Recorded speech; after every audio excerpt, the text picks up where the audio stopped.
Good evening good evening good evening. कैसे हो सब लोग? हाँ भाई, लक्ष्य वाले, कैसी चल रही है पढ़ाई लिखाई? सब बढ़िया। तो भैया फाइनली अपना ये चैप्टर भी अब, हाँ हाँ, फाइनली ये चैप्टर भी अपना लाइन पे आ चुका है। आज बोल सकते हैं कि आज सेकंड पोर्शन इस चैप्टर का, मतलब अगर 3 पोर्शन में डिवाइड करो तो सेकंड पोर्शन स्टार्ट होने वाला है। और कल हमने बहुत अच्छी क्वेश्चन प्रैक्टिस करी, तो भैया थैंक यू सबका।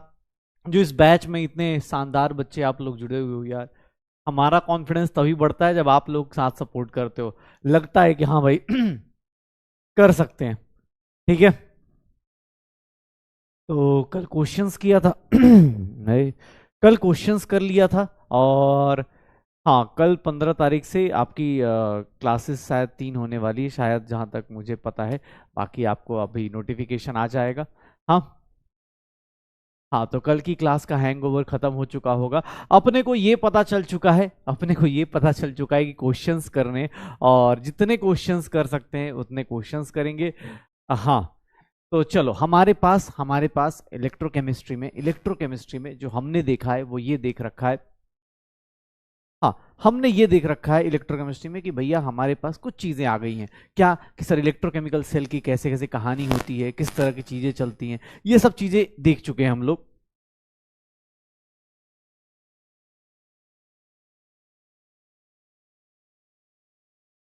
हाँ, आज क्वेश्चंस पीडीएफ आज आ जाएगा, मुझे लगता है कि शायद आपको शाम को, या हाँ आज शाम को अपलोड हो जाएगा। उसकी वो नोटिफिकेशन आ जाएगी। हाँ, मिल जाएगा मिल जाएगा, मैंने बना के दे दिया है। आज आ जाएगा, ब्लैंक पीडीएफ आ जाएगा, सॉल्यूशन का आज आ जाएगा। और इस वीक में मुझे लगता है कि इलेक्ट्रोकेमिस्ट्री मोस्ट प्रोबेबली खत्म हो जाएगी, या फिर अगले वीक में मंडे ट्यूसडे, तो उस टाइम पे उसका भी आ जाएगा। कल एक चीज थोड़ी सी गड़बड़ हो गई। एक्चुअली एक चीज गड़बड़ क्या हुई, कल हम लोगों ने थोड़ा सा, जो मैंने एफिशिएंसी का फॉर्मूला लिखा, थोड़ा सा मैं भी मिस कर गया। और आप लोगों ने, मतलब ठीक है, थोड़ा सा ये thermodynamic efficiency of a cell जो थी ना, यहाँ पर यहाँ पर थर्मोडायनेमिक्स हमने ऐसा लिख दिया है, शायद delta H by delta G लिख दिया है। ये गड़बड़ हो गया है, थोड़ा सा इसको ध्यान से सुन लेना। ये गड़बड़ हो गया है। थर्मोडायनेमिक एफिशिएंसी की बात करेंगे तो थर्मोडायनेमिक एफिशिएंसी उल्टा रेशियो होना होता है। हमने गड़बड़, हाँ हमने थोड़ा गलत लिख दिया था। मैंने ही गलत लिख दिया था भाई। ठीक है, तो उसके लिए सॉरी। वो, हाँ थोड़ा, एफिशिएंसी निकालते हैं तो delta G by delta H आ जाता है, delta G by delta H आ जाता है, इंटू 100 होता है। तो प्लीज इसको एक बार करेक्ट कर लो, प्लीज बेटा एक बार करेक्ट कर लीजिए इसको। ये थर्मोडायनेमिक एफिशिएंसी को एक बार करेक्ट कर लीजिए, क्योंकि यहां दिक्कत आ जाएगी। ठीक है ना, इसको एक बार करेक्ट कर लीजिए, थर्मोडायनेमिक एफिशिएंसी को एक बार करेक्ट कर लेना। ठीक है, थर्मोडायनेमिक एफिशिएंसी क्या हो जाएगी आपकी, delta G by delta H. मैंने शायद उल्टा लिखा दिया था शायद। ठीक है, अब मुझे मैं, हाँ मैंने अच्छी बात क्या है कि कल एक बच्चे का मैसेज आया, कॉल भी आया कि सर ये गलत हो गया। ठीक है, हाँ तो थोड़ा सा ये देख लेना, delta G by delta H. ठीक है, इंटू 100 कर दीजिएगा, आंसर आ जाएगा। ओके, अच्छा दूसरा, हमने इलेक्ट्रोकेमिकल सेल में सब कुछ फिनिश कर लिया है। इलेक्ट्रोकेमिकल सेल का, सर किस टाइप के कैथोड एनोड क्या होता है, कैथोड पे क्या होता है, एनोड पे क्या होता है, स्कूल के लिए भी मेथड कर लिया है। आप लोग आज से अब एनसीईआरटी का प्लीज एक बार रीडिंग जरूर कीजिए, क्वेश्चंस जरूर कीजिए, क्योंकि एनसीईआरटी आपके लिए बनी है भाई, बोर्ड एग्जाम्स भी देने बहुत सारे लोगों को। तो एनसीईआरटी एक बार जरूर देखिए, इलेक्ट्रोकेमिकल सेल का पूरा पोर्शन, कि सर सेल रिप्रेजेंटेशन कैसे करते। याद करो, पहले दिन हमने यही पढ़ा था कि सेल रिप्रेजेंटेशन कैसे करते, ई नॉट सेल कैसे निकालते हैं, ई सेल कैसे निकालते हैं, इसका फिर थर्मोडायनेमिक्स के साथ क्या रिलेशन होता है, डेल्टा जी क्या होता है, डेल्टा एच क्या होता है, एफिशिएंसी क्या होती है। फिर हम लोग यहां पर आ गए कि भैया जब गिब्स एनर्जी इक्विलिब्रियम कंडीशन पे क्या क्या होता है। तो ये सारी चीजें हम लोग कर चुके हैं। अब आपके पास क्वेश्चंस हैं, कॉन्सेंट्रेशन सेल है।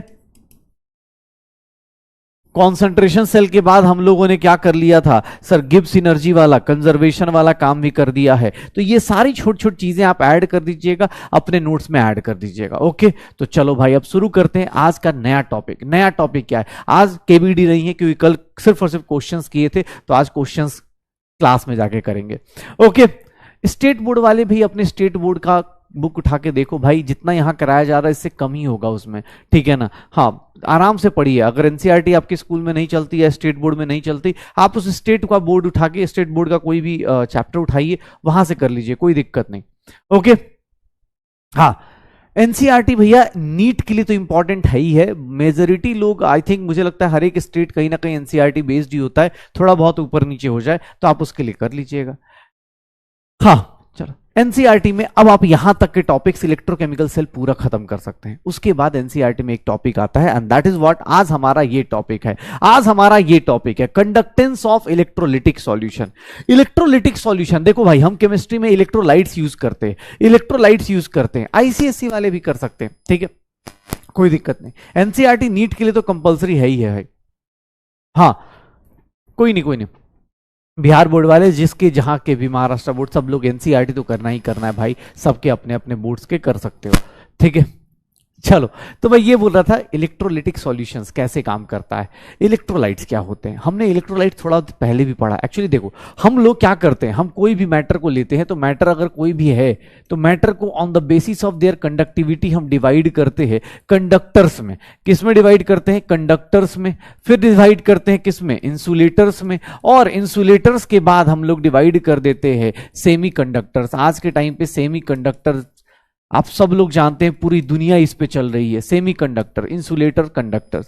ध्यान सुनना, सेमीकंडक्टर्स आपको पूरा फिजिक्स में एक टॉपिक मिलेगा, तो मुझे यहां पर इंसुलेटर्स का काम क्या है कि सर ये क्या करते हैं, डू नॉट कंडक्ट इलेक्ट्रिसिटी, ये कंडक्शन नहीं शो करते, इंसुलेटर कहलाते हैं। सेमीकंडक्टर क्या होते हैं? दो टाइप के हो जाते हैं, आगे जाके आप फिजिक्स में पढ़ोगे। इंट्रिंसिक सेमीकंडक्टर होते हैं और एक्सट्रिंसिक सेमीकंडक्टर होते हैं। इंट्रिंसिक सेमीकंडक्टर मतलब प्योर वाले, प्योर सिलिकॉन, जर्मेनियम, ये सब जो होते हैं एट हाई टेम्परेचर या कुछ कुछ चीजें करके करते, इनकी कंडक्टिविटी बीच की होती है। एक होते एक्सट्रिंसिक सेमीकंडक्टर। बेटा, सेमीकंडक्टर मतलब आधे अधूरे लोग जो कंडक्टिविटी शो कर भी सकते हैं, नहीं भी शो करते, इंट्रिंसिक सेमीकंडक्टर होते हैं। और एक्सट्रिंसिक वाले को हम लोग डोपिंग वाला बोलते हैं, doped with group 13 and 15 elements, silicon और जर्मेनियम की बात कर रहे हैं।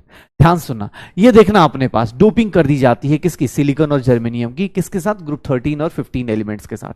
ये सेमीकंडक्टर की जो कंडक्टिविटी है ना, सेमीकंडक्टर की जो कंडक्टिविटी होती है, इन बिटवीन होती है, ये इन बिटवीन होती है। इसकी कंडक्टिविटी जो होती है, in between conductor and insulator, मतलब इनकी जो कंडक्टिविटी होगी कंडक्टर और इंसुलेटर के बीच में होती है, ठीक है, ये बीच में होते हैं, इसीलिए इनका नाम क्या रख देते हैं? सेमीकंडक्टर रख देते हैं, इसलिए इनका नाम क्या रख देते हैं? सेमीकंडक्टर रहते हैं, ठीक है। अब ध्यान सुनना, इंसुलेटर बेचारा तो ऐसे ही फेल है, इंसुलेटर तो ऐसे ही है। और कंडक्टर्स में देखोगे तो कंडक्टर्स में दो टाइप के कंडक्टर्स, एक होते हैं भैया कंडक्टर्स में देखोगे तो दो टाइप के कंडक्टर्स, एक होते हैं मेटालिक कंडक्टर्स, एक होते हैं मेटालिक कंडक्टर्स। मेटालिक कंडक्टर्स को ही हम लोग, मेटालिक कंडक्टर्स जो ऑब्वियस है, इनकी जो कंडक्टिविटी होती है किसके कारण होती है? ड्यू टू इलेक्ट्रॉन्स, मतलब यहां पर जो कंडक्टिविटी होती है इलेक्ट्रॉन्स के कारण होती है। और एक को बोलते हैं कंडक्टर जो होते हैं, एक होते हैं इलेक्ट्रोलिटिक कंडक्टर। इलेक्ट्रोलिटिक कंडक्टर्स ये क्या होते हैं?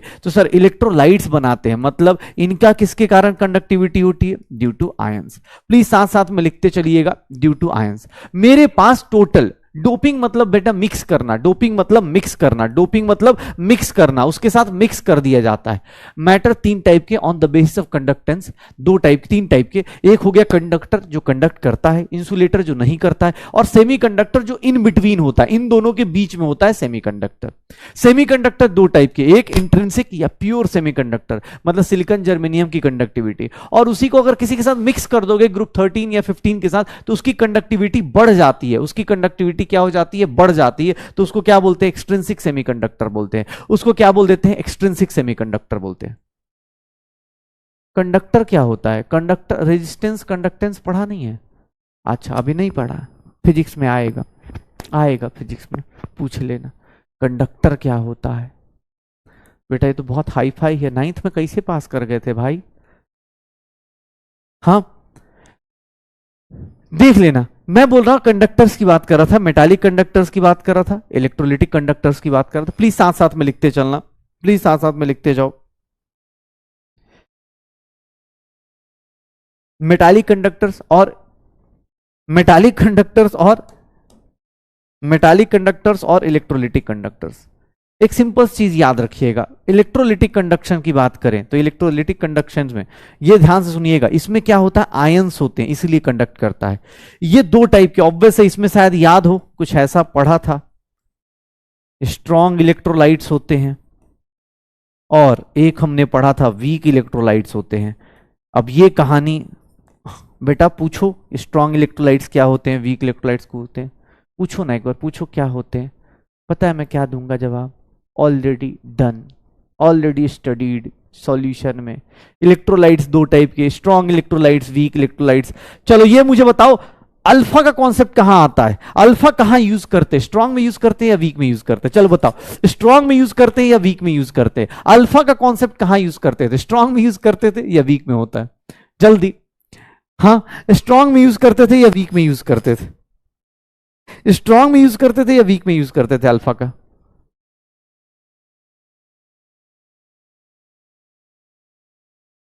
अल्फा जो होता है मेनली किसके लिए होता है, वीक के लिए होता है। स्ट्रॉन्ग के केस में क्या होगा, ऑब्वियस है भाई वो क्या हो जाएगा, 1 हो जाएगा। स्ट्रॉन्ग के केस में अल्फा का कोई लॉजिक नहीं है, 100% डिसोसिएशन, 100% डिसोसिएशन, तो हमेशा किसकी बात करेंगे हम लोग, वीक की बात करेंगे, ठीक है। अल्फा कॉन्सेप्ट उसके लिए आता है। हाँ तो ये देख लो भाई, इंसुलेटर का तो कोई लॉजिक ही नहीं है। अब यहां पर देखना, ध्यान सुनना, मेटल्स कंडक्टिविटी जो शो करते हैं, अब तुम फिजिक्स और केमिस्ट्री में आज थोड़ा डिफरेंस फील करोगे, क्योंकि फिजिक्स में जो पढ़ोगे वो मेटल्स की कंडक्टिविटी होती है, मेटालिक कंडक्टर होते हैं, ये फिजिक्स में सॉल्व किया जाता है। हम लोग जो बात करेंगे केमिस्ट्री वाले, हम केमिस्ट्री वाले इसमें डील करेंगे, ये हम लोगों के साथ फिजिक्स में आएगा, ये केमिस्ट्री में डील होगा, तो ध्यान सुनना अपने पास। अब यहां से मैं दो टाइप के कंडक्टेंस की बात करूंगा, एक मेटालिक कंडक्टेंस होगा और एक इलेक्ट्रोलिटिक कंडक्टेंस होगा। ये मेटालिक कंडक्टेंस बिकॉज इनके पास, मेटल्स के पास बचपन में पढ़ा होगा कि metals they are good conductor. Good conductor क्यों होते हैं मेटल्स, मेटल्स अच्छे कंडक्टर क्यों होते हैं, बिकॉज उनके पास फ्री इलेक्ट्रॉन्स होते हैं, वैलेंस इलेक्ट्रॉन्स होते हैं, ऐसा कुछ कहानी पढ़ी होगी, तो ये फिजिक्स में आप ज्यादा अच्छे से पढ़ते हो। हम लोग यहां पढ़ेंगे इलेक्ट्रोलिटिक कंडक्टेंस। आज सच बताऊं तो आज की क्लास पूरी फिजिक्स की क्लास है, आज की क्लास पूरी फिजिक्स की क्लास है। फिजिकल केमिस्ट्री में फिजिक्स कैसे आती है आज तुम्हें एकदम प्रूफ के साथ आ जाएगा, प्रूफ के साथ मिल जाएगा, ठीक है, प्रूफ के साथ मिल जाएगा। चलो अब थोड़ा सा एनसीईआरटी की एक थ्योरी देखते हैं, उसी की चीजें साथ साथ में लिखनी भी है, ये एक साथ साथ में लिखनी है, ध्यान सुनना, साथ साथ में लिखना भी है, क्योंकि बेटा एनसीईआरटी का है और मैं बार बार बोल रहा हूं बेटा, नीट 2025 में कोई भरोसा नहीं। मैंने बोला ना, इस बार 2024 में उन्होंने क्या किया है, कल की क्लास में जो होगा, कल की क्लास में जो होगा या परसों की क्लास में होगा वो पूछ लिया है।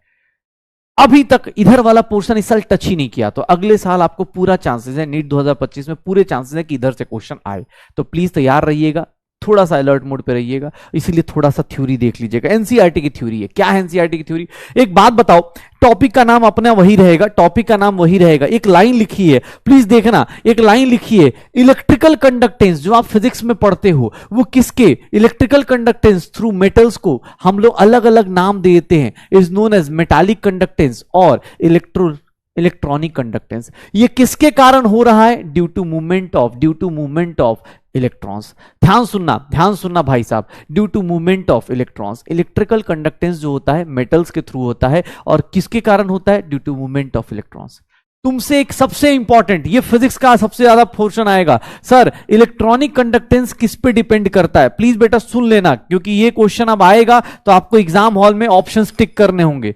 इलेक्ट्रॉनिक कंडक्टेंस किस पे डिपेंड करता है, sir nature of and structure of metal, मतलब तुम्हें भी पता है ज्यादा इलेक्ट्रोपॉजिटिव मेटल होगा, मतलब उसके पास ज्यादा इलेक्ट्रॉन देने की टेंडेंसी ज्यादा होगी, नंबर ऑफ वैलेंस इलेक्ट्रॉन्स पे, वैलेंसी पे डिपेंड करेगा, एंड सबसे इंपॉर्टेंट, प्लीज सुन लेना बेटा, लिख लेना, 3 लाइन लिखना है, रुक जाओ, सबसे इंपॉर्टेंट थर्ड वन, क्या सर, टेम्परेचर बढ़ाओगे सर ये डिक्रीज करता है, क्यों, क्योंकि सर आपने फिजिक्स में एक सिंपल सी चीज पढ़ी है कि रेजिस्टेंस ऑफ मेटल, रेजिस्टेंस जो होता है टेम्परेचर बढ़ाते हैं, अगर टेम्परेचर बढ़ाओगे तो रेजिस्टेंस क्या होता है, बढ़ता है, और ऑब्वियस है फिर कंडक्टेंस क्या होगा, मेटालिक कंडक्टेंस क्या हो जाएगा, मेटालिक कंडक्टेंस या फिर इलेक्ट्रिकल कंडक्टेंस।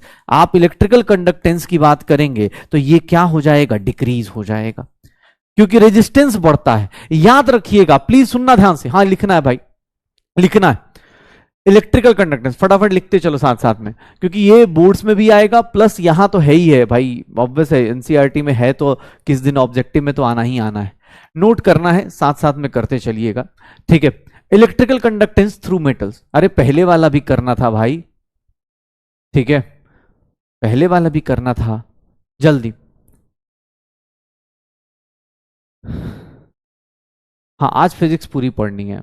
रेजिस्टेंस में क्या होता है सर, रेजिस्टेंस क्या होता है, मैं कैसी बात कर, रेजिस्टेंस क्या होता है, रेजिस्टेंस मुझे क्या पता क्या होता है, रेजिस्टेंस क्या होता है, इससे बेटर पूछता ना भाई कि सर मेटल क्या होता है, हाँ रेजिस्टेंस पूछ रहा है, रेजिस्टेंस क्या होता है, हो जाएगा।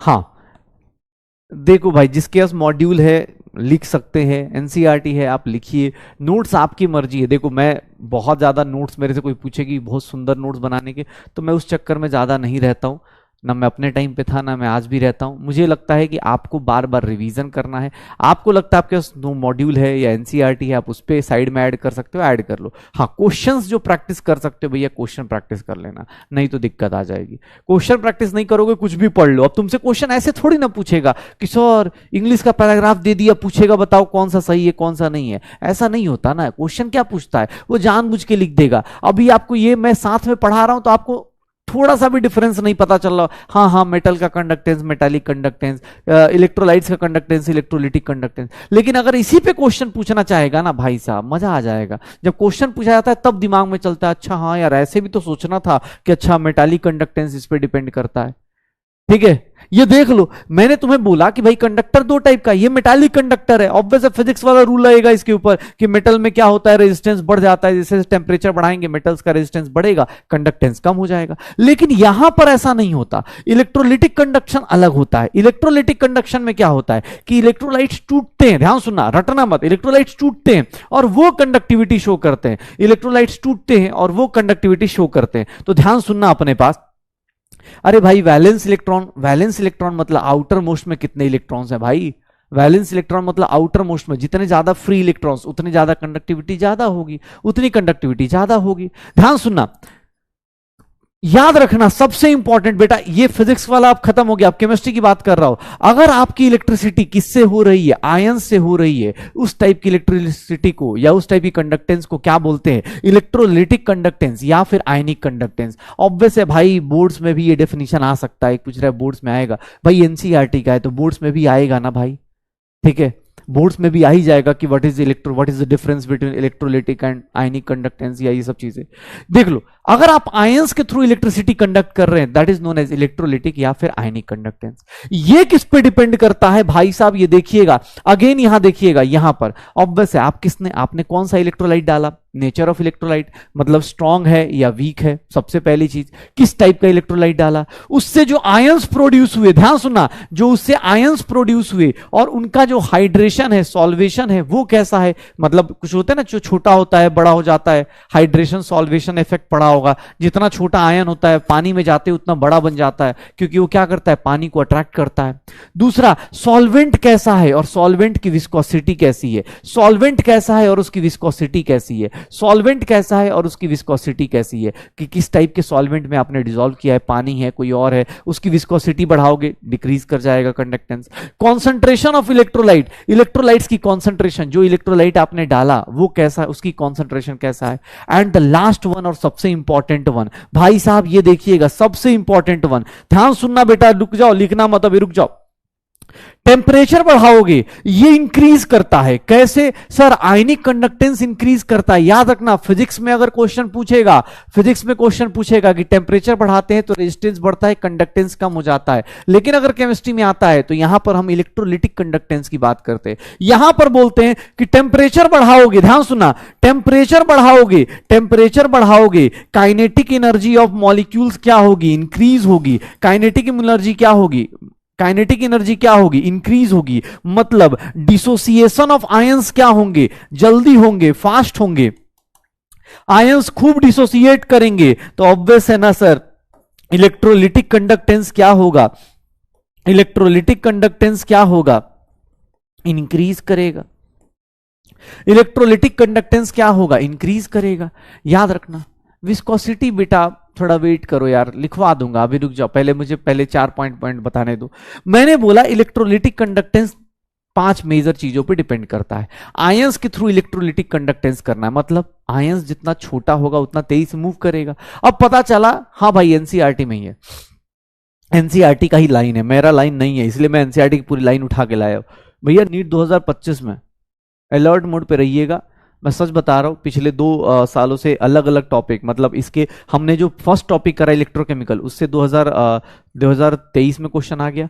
इसके बाद जो टॉपिक करेंगे 2025 में, उसका 2024 में उसके क्वेश्चन आ गए। ये बीच वाला टॉपिक से क्वेश्चन अभी आए नहीं है, तो 2025 में पूरे चांसेस हैं आने के, तो ध्यान सुनिएगा। मैंने क्या बोला, आयंस के थ्रू कंडक्टिविटी अगर होता है तो उसको क्या बोलते हैं, आयनिक कंडक्टेंस या फिर इलेक्ट्रोलिटिक कंडक्टेंस। अब एक बात बताओ, छोटा आयन होगा तो जल्दी जल्दी मूव करेगा, बड़ा आयन होगा तो भाई स्लो स्लो मूव करेगा। छोटा बच्चे को देखते हो, छोटे बच्चे को कोई इज्जत नहीं होती, पिट जाता है फिर आ जाता है, फिर चला जाता है फिर आ जाता है, उसको मतलब ऐसा होता है कि बेइज्जती मारते रहो फिर भी आता रहेगा जाता रहेगा, तुम्हें कोई मतलब टेंशन नहीं है, ठीक है, क्योंकि छोटा आयन है तो उसकी कंडक्टेंस क्या है, ज्यादा है। बड़ा आयन होगा तो ऑब्वियस है कंडक्टेंस क्या होगी, छोटी हो जाएगी। जैसे अब तुम हो, तुम्हें अपने आप को लगता है अरे भाई हमने साइंस लिया, ऐसे कैसे हम किसी का काम कर दे। हाँ, घर वाले बोल रहे कुछ काम करो, नहीं नहीं हमने साइंस ली है, पढ़ाई कर रहे, तो वो काम नहीं करते। दूसरा sir nature of electrolyte 2 type के होते हैं, एक होता है जल्दी से जल्दी, जैसे मैंने बोला पढ़ाई करो, वो फटाफट पढ़ाई करना शुरू कर गए तो स्ट्रॉन्ग इलेक्ट्रोलाइट। एक होते हैं अच्छा पढ़ने के लिए बोलोगे ऐसे कैसे बोलोगे, वो वीक इलेक्ट्रोलाइट। दूसरा साइज ऑफ आयंस, उसकी सॉल्वेशन पे डिपेंड करता है।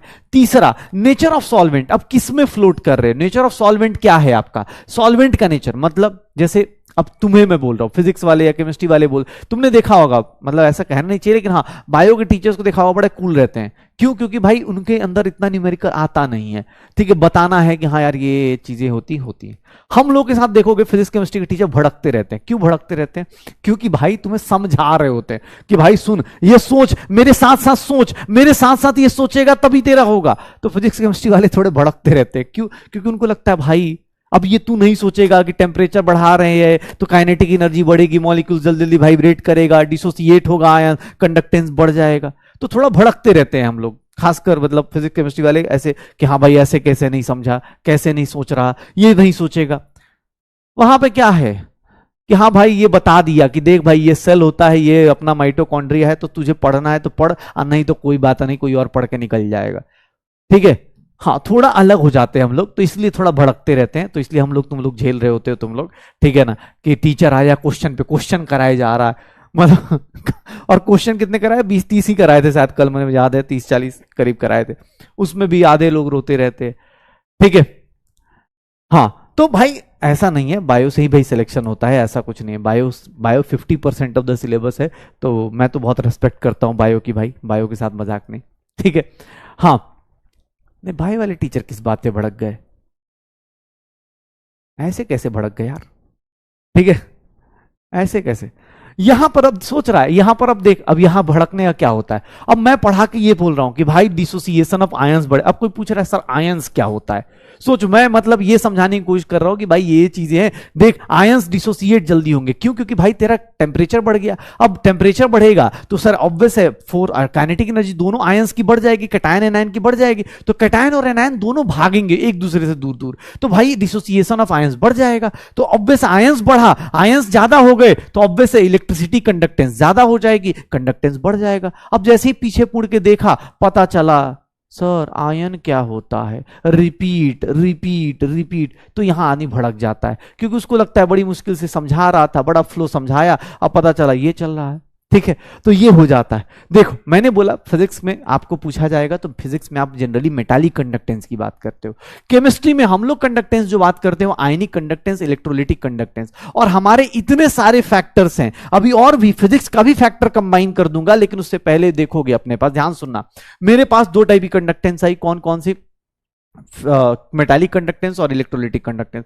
याद रखिएगा ये सबसे इंपॉर्टेंट पॉइंट है, अगर क्वेश्चन आया तो भैया ये टेम्परेचर वाला पॉइंट याद रखिएगा, सबसे इंपॉर्टेंट, नीट 2025 के लिए तैयार हो जाइए। टेम्परेचर बढ़ाएंगे तो मेटालिक कंडक्टेंस और आयनिक कंडक्टेंस के साथ क्या होता है ये क्वेश्चन देख लेना, ये क्वेश्चन आने के पूरे चांसेस हैं। ये जो पेजेस बताए ये दोनों बोर्ड्स में तो आएंगे ही आएंगे, लेकिन प्लस यहां पर भी आएगा, टेम्परेचर बढ़ाते हो मेटालिक कंडक्टेंस बढ़ जाता है, ठीक है, ओके। सॉल्वेशन का मतलब होता है बेटा जब पानी के अंदर गए, कोई कटायन गया तो पानी के वाटर के मॉलिक्यूल्स को कितना अट्रैक्ट करेगा। जैसे ये पानी के वाटर के मॉलिक्यूल्स को क्या करता है, अट्रैक्ट करता है, ठीक है। अट्रैक्शन बोलते हैं, हाइड्रेशन बोल देते हैं उसको, सॉल्वेशन या हाइड्रेशन, ठीक है। हाँ चलो, अब देखो यहां पर मुझे ये पता चल गया। अब इसी को देखो, अब ऑब्वियस है ना, एग्जाम हॉल में क्या होगा, जैसे अब बहुत सारे लोग बोर्ड्स भी देते हैं, तो बोर्ड्स में ऐसे भी पूछा जा सकता है। प्लीज थोड़ा इंपॉर्टेंट है, इसकी दो लाइंस बहुत ज्यादा इंपॉर्टेंट है बेटा, साथ साथ में लिखते रहिएगा, साथ साथ में लिखते रहिएगा। यहां दो लाइंस बहुत इंपॉर्टेंट है।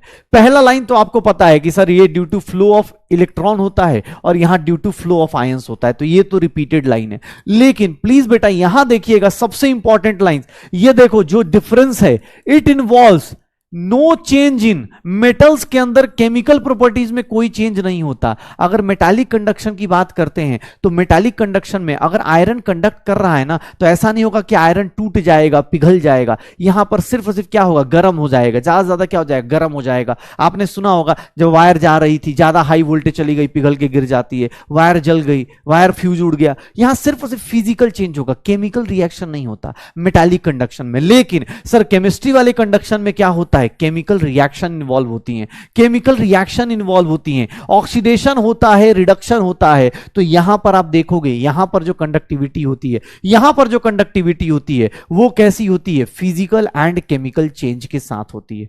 प्लीज इंपॉर्टेंट है, ध्यान सुनिएगा, प्लीज इंपॉर्टेंट है। ये दूसरी लाइन, पहली लाइन तो आपको रिपीटेड हो गया, ये दूसरी लाइन ध्यान सुन लेना। यहां पर सिर्फ और सिर्फ आप किसी वायर के थ्रू कंडक्टिविटी शो करेंगे घर में तो आपको टेंशन नहीं है। वायर अगर बोलते ना कि भाई बिना इंसुलेटर की वायर जाएगी तो टेंशन नहीं है, वो फिजिकली थोड़ा बहुत चेंज होता है। लेकिन हाँ ये देख लो अपने पास, chemical reaction which takes place at electrode, oxidation, reduction, ये क्या होता है, साथ साथ में हो जाता है। दूसरा दूसरा दूसरा सर यहां पर ना does not involve the matter, transfer of matter. एक बोला इतनी थ्योरी क्यों करा रहे हो बेटा, इसके थ्योरेटिकल क्वेश्चन ही आते, इस पे न्यूमेरिकल नहीं आते, और तुझे भी नहीं पता अगले साल क्या पूछ देगा, तो पढ़ ले भाई। इसमें मैटर का ट्रांसफर नहीं होता, ऑब्वियस है। आयरन होगा, इस छोर से टच करोगे वायर को, उस छोर से अपना इलेक्ट्रॉन चला जाएगा। इसमें मैटर का ट्रांसफर नहीं होता। यहां पर क्या होता है, transfer of matter in the form of ions. Obvious है, आयंस डिसोसिएट होते, एसोसिएट होते, डिसोसिएट होते, एसोसिएट होते। यहां पर कंडक्टिविटी इंक्रीज करती है, सॉरी टेम्परेचर बढ़ाओगे डिक्रीज कर जाएगी, यहां पर कंडक्टिविटी इंक्रीज करती है विथ इंक्रीज इन टेम्परेचर। मेरे लिए इस चार्ट का ये 2 पॉइंट याद रखिएगा, क्योंकि मुझे लगता है कि भैया सामने वाला अगर पूछना चाहे तो ये बेटा जरूर पूछेगा कि भैया बताओ कौन सा ऐसा कंडक्शन है जहां पर physical as well as chemical changes हो रहे हैं, physical as well as chemical changes हो रहे हैं। ये फिजिक्स में होता है, मेटल्स का कंडक्शन, हमारे लिए ये होता है। ठीक है, हो जाएगा। तो कंडक्टेंस अभी ऐसे इंक्रीज और डिक्रीज करता है, हो जाए। ये 2 पॉइंट मेजर है बेटा, ये 2 पॉइंट मेजर है इस चार्ट के। ऊपर वाला लाइन आपको आता था, नीचे वाला भी आपको आता है, बस ये 2 लाइन आपको मेजर रखने, ये स्टार मार्क करके मैं अपनी तरफ से दे रहा हूं। हाँ ये एनसीईआरटी बुक में नहीं है, ये एनसीईआरटी बुक में नहीं है, एनसीईआरटी में ये दोनों लाइंस आपको ऐड करनी पड़ेंगी, जो लोग एनसीईआरटी में नोट्स बना रहे हैं। बाकी ये एनसीईआरटी में, ये एनसीईआरटी में, ये एनसीईआरटी में, लेकिन हाँ इसके थ्योरेटिकल क्वेश्चंस ही आते हैं, हो जाएगा। हाँ कोई दिक्कत नहीं सर। फिजिकल चेंज, अरे एक बात बता, वायर के थ्रू, वायर में एक बात बता, अगर किसी वायर के थ्रू कंडक्टिविटी शो करेगा तो तुझे क्या उसमें कोई केमिकल चेंज होता है क्या, कोई रिएक्शन होती है क्या? कि सर कॉपर का वायर लेके आया था सर, उसमें ना 2 साल से कॉपर के वायर से करंट जा रहा था, कॉपर जिंक में कन्वर्ट हो गया, ऐसा होता है क्या? नहीं होता ना। कॉपर का वायर 10 साल तक वही रहेगा, क्यों? उसमें कोई केमिकल रिएक्शन नहीं हो रही। लेकिन भाई साहब अगर आप बैटरी लेके आओगे, घर में बैटरी लेके आते हो, देखते हो ना उसमें केमिकल रिएक्शन होती है। सुना होगा बैटरी कभी कभी क्या हो रहा होता है, कार की बैटरीज देखोगे, उसके ऊपर देखोगे अलग अलग कोरोजन हो रहा है, कुछ ना कुछ चीजें हो रही हैं। जहां भी इलेक्ट्रोलिटिक कंडक्शन होगा वहां कुछ ना कुछ केमिकल रिएक्शन हो रही होगी, तो याद रखिएगा, पक्का हो जाएगा, श्योर है। इसमें कोई मैटर का ट्रांसफर नहीं, उसमें मैटर का ट्रांसफर मतलब आयंस ट्रांसफर करते हैं, बैटरी रिएक्शन करती है, ऐसे हो जाती है। हाँ चलो बढ़िया। अब देखना, अरे क्वेश्चन आ जाएगा यार, जल्दी कर, पहले जल्दी लिखो यार। 4-4 लाइन लिखनी होती है, 4-4 लाइन लिखने में इतना टाइम, 4-4 लाइन लिखने में इतना टाइम। थर्ड में क्या लिखूं, ये क्या है भाई? Do not involve transfer of matter. Transfer of matter मतलब वायर ऐसे ऐसे नहीं घूमता है, बस। इसमें क्या होगा, इलेक्ट्रोलाइट्स कंडक्ट करेंगे तो मूव करेंगे, कुछ ना कुछ रिएक्शन होगी, इधर से उधर जाएगा, कैथोड से एनोड होगा, कुछ ना कुछ रिएक्शन होगी। इसमें नहीं होता है, ठीक है, चलो इस क्वेश्चन का आंसर दो। अब इस क्वेश्चन का आंसर दो, क्या होगा इस क्वेश्चन का आंसर? इस क्वेश्चन का आंसर दीजिए, क्या होगा? Electrolytes conduct electricity due to what?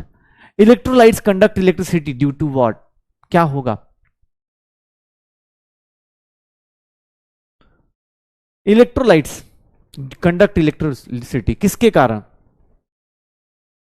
Sir क्या होगा? फ्लो ऑफ आयंस होंगे, फ्लो ऑफ आयंस होंगे। यहां पर गलती से इलेक्ट्रॉन्स मत कर देना भाई। इलेक्ट्रॉन्स के फ्लो से क्या होता है? सर मेटल्स कंडक्ट करते हैं, इलेक्ट्रोलाइट्स नहीं कंडक्ट करते। क्या होता है? मेटल्स कंडक्ट करते हैं। गलती से फ्लो ऑफ इलेक्ट्रॉन्स मत लिख देना, पता चला फ्लो ऑफ इलेक्ट्रॉन्स लिख रहे कि सर हमें तो लगा बोथ। अच्छा एक ऑप्शन ये भी है बोथ, भाई ये सब मत कर देना।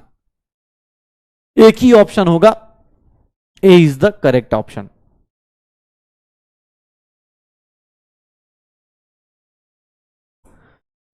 गुड, बहुत बढ़िया। चलो एक बात बताओ, आ जाओ ये क्वेश्चन बताओ, इस क्वेश्चन का आंसर क्या होगा? इस क्वेश्चन का आंसर क्या होगा? इस क्वेश्चन का आंसर क्या होगा? इस क्वेश्चन का आंसर क्या होगा? Electrolytic conduction differs from metallic conduction. अब बताना, इस क्वेश्चन का देखो, इस क्वेश्चन को देखो। Electrolytic conduction differs from metallic conduction from the fact in the farmer. अब देखो इंग्लिश, अब मजे ले, अब मजे ले भाई। अब देख रहा है इंग्लिश, अभी तक मैं ऐसे प्यार समझा रहा था। फॉर्मर का मतलब क्या होता है? क्वेश्चन में सोचो कैसे मजे ले रहा है। इन द फॉर्मर, फॉर्मर का मतलब बेटा इसकी बात कर रहा है। इंग्लिश देखिएगा, पहले वाले में, पहले वाले में क्या होता है? अब इंग्लिश का गेम खेलिए। Electrolytic conduction differs from metallic conduction from the fact that in the former, मतलब पहले वाले में क्या अलग होता है? Resistant increases with increase in temperature, resistance decreases with increase in temperature, resistance remains constant नहीं, resistance is independent of length of conductor. Resistance के साथ बात करें, फॉर्मर उसकी बात कर रहा है, पहले वाले की। इंग्लिश देख लेना भाई साहब, क्या होगा? तो सर पहले वाले में आपको ही पता है, इस वाले में टेम्परेचर बढ़ाते हैं। अगर आप टेम्परेचर बढ़ाएंगे तो कंडक्टेंस बढ़ेगा, तो कंडक्टेंस अगर ज्यादा होगा तो रेजिस्टेंस क्या होगा? कंडक्टेंस ज्यादा होगा तो रेजिस्टेंस क्या होगा? डिक्रीज करेगा। तो रेजिस्टेंस क्या होगा? Decrease with increase in temperature. जिन लोगों का आंसर ए आ रहा है बेटा, आपने इंग्लिश बस थोड़ा सा ध्यान से नहीं देखा, या फिर आप जानबूझ के गलत कर रहे हो। सर क्या आंसर आएगा? इन द फॉर्मर, मतलब बस इंग्लिश का गेम है, क्या हो जाएगा? B is the correct answer. फंस गए होंगे बहुत सारे लोग। हाँ मुझे पूरा भरोसा था, बहुत बढ़िया, मुझे पूरा लग रहा था।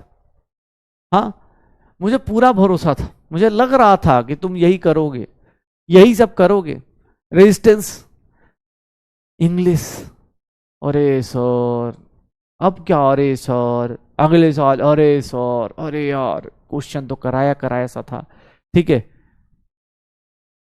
देख लो, यही इंग्लिश होती है। अभी देखो इधर था ना, इधर तक था तो हाँ सर कहाँ का टाइम पास कर रहे, हम कर लेंगे। अभी देख लो क्वेश्चन आया सर, अब इंग्लिश में उलझ गए, इंग्लिश में पता ही नहीं चल रहा। इन द फॉर्म पहले वाले में क्या होता है? तो रेजिस्टेंस डिक्रीज करता है विथ इंक्रीज इन टेम्परेचर। हाँ एक पूछ रहा कई से, बेटा टाइम निकल गया उसका। चलो अब थोड़ा फिजिक्स पढ़ते हैं, आज हमने पढ़ लेते हैं फिजिक्स। हाँ हम भी एमआर सर बन जाते हैं आज।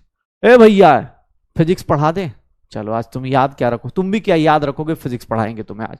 ये देखना अपने पास सबसे पहली चीज, अब रेजिस्टेंस का डेफिनेशन नहीं बताऊंगा भाई कि रेजिस्टेंस क्या होता है।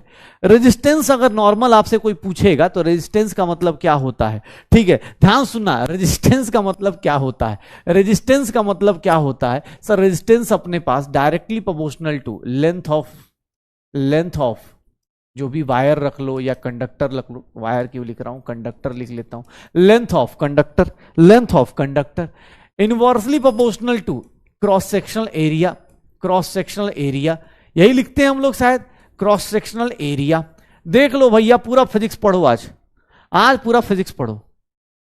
हाँ रेजिस्टेंस जो होता है, हाँ आज सारे के सारे आज देखो अपने पास रेजिस्टेंस जो होता है R directly proportional to L by A लिखते हैं, और यहीं पर एक चीज आती है that is what R is equals to rho L by A, R is equals to rho L by A. R क्या होता है? आर क्या होता है सर? रेजिस्टेंस होता है। आर क्या होता है? रेजिस्टेंस होता है। इसका यूनिट क्या होता है? तो सर इसका यूनिट होता है ओम, या फिर इसी को हम लोग कैसे रिप्रेजेंट करते हैं? ऐसे। रेजिस्टिविटी, ये क्या बोलते हैं इसको? इसको क्या नाम देते हैं? रेजिस्टिविटी नाम रखते हैं, या फिर इसी का नाम क्या रख देते हैं? स्पेसिफिक रेजिस्टेंस लिख देते हैं। स्पेसिफिक रेजिस्टेंस लिख देते हैं। और इसका जो यूनिट होता है भैया, इस चैप्टर में आज की क्लास में यूनिट बहुत इंपॉर्टेंट है। इसका जो यूनिट होता है वो होता है ओम मीटर, या फिर ओम सेंटीमीटर। ओम मीटर या फिर क्या होता है? ओम सेंटीमीटर। यूनिट ध्यान रखिएगा। हाँ, रेजिस्टिविटी अपने पास क्या हो जाती है? अरे भाई इंग्लिश छोड़ना यार, तू भाई इंग्लिश के पीछे पड़ा है कि सर भाई तू इंग्लिश मतलब कैसे कैसे लोग आ जाते हैं यार। रेजिस्टिविटी, हाँ ठीक है, तुझे इंग्लिश की पड़ी है। अभी थोड़ी देर बाद ओम ओम तुझे, हाँ ज्यादा ओम ओम नहीं करना है, नहीं तो पता चला जादू ऊपर से नीचे आ जाएगा। जादू आ जाएगा फिर दिक्कत हो जाएगी। ऐसे ही दिमाग नहीं चल रहा है, हम सब लोग ऐसे ही जादू के चक्कर में लगे पड़े। तुम सब जानते हो, अगर तुम्हें एक मौका मिल जाए जादू से मांगने का, क्या मांगोगे? क्या मांगोगे? तुम्हें भी पता है क्या मांगोगे।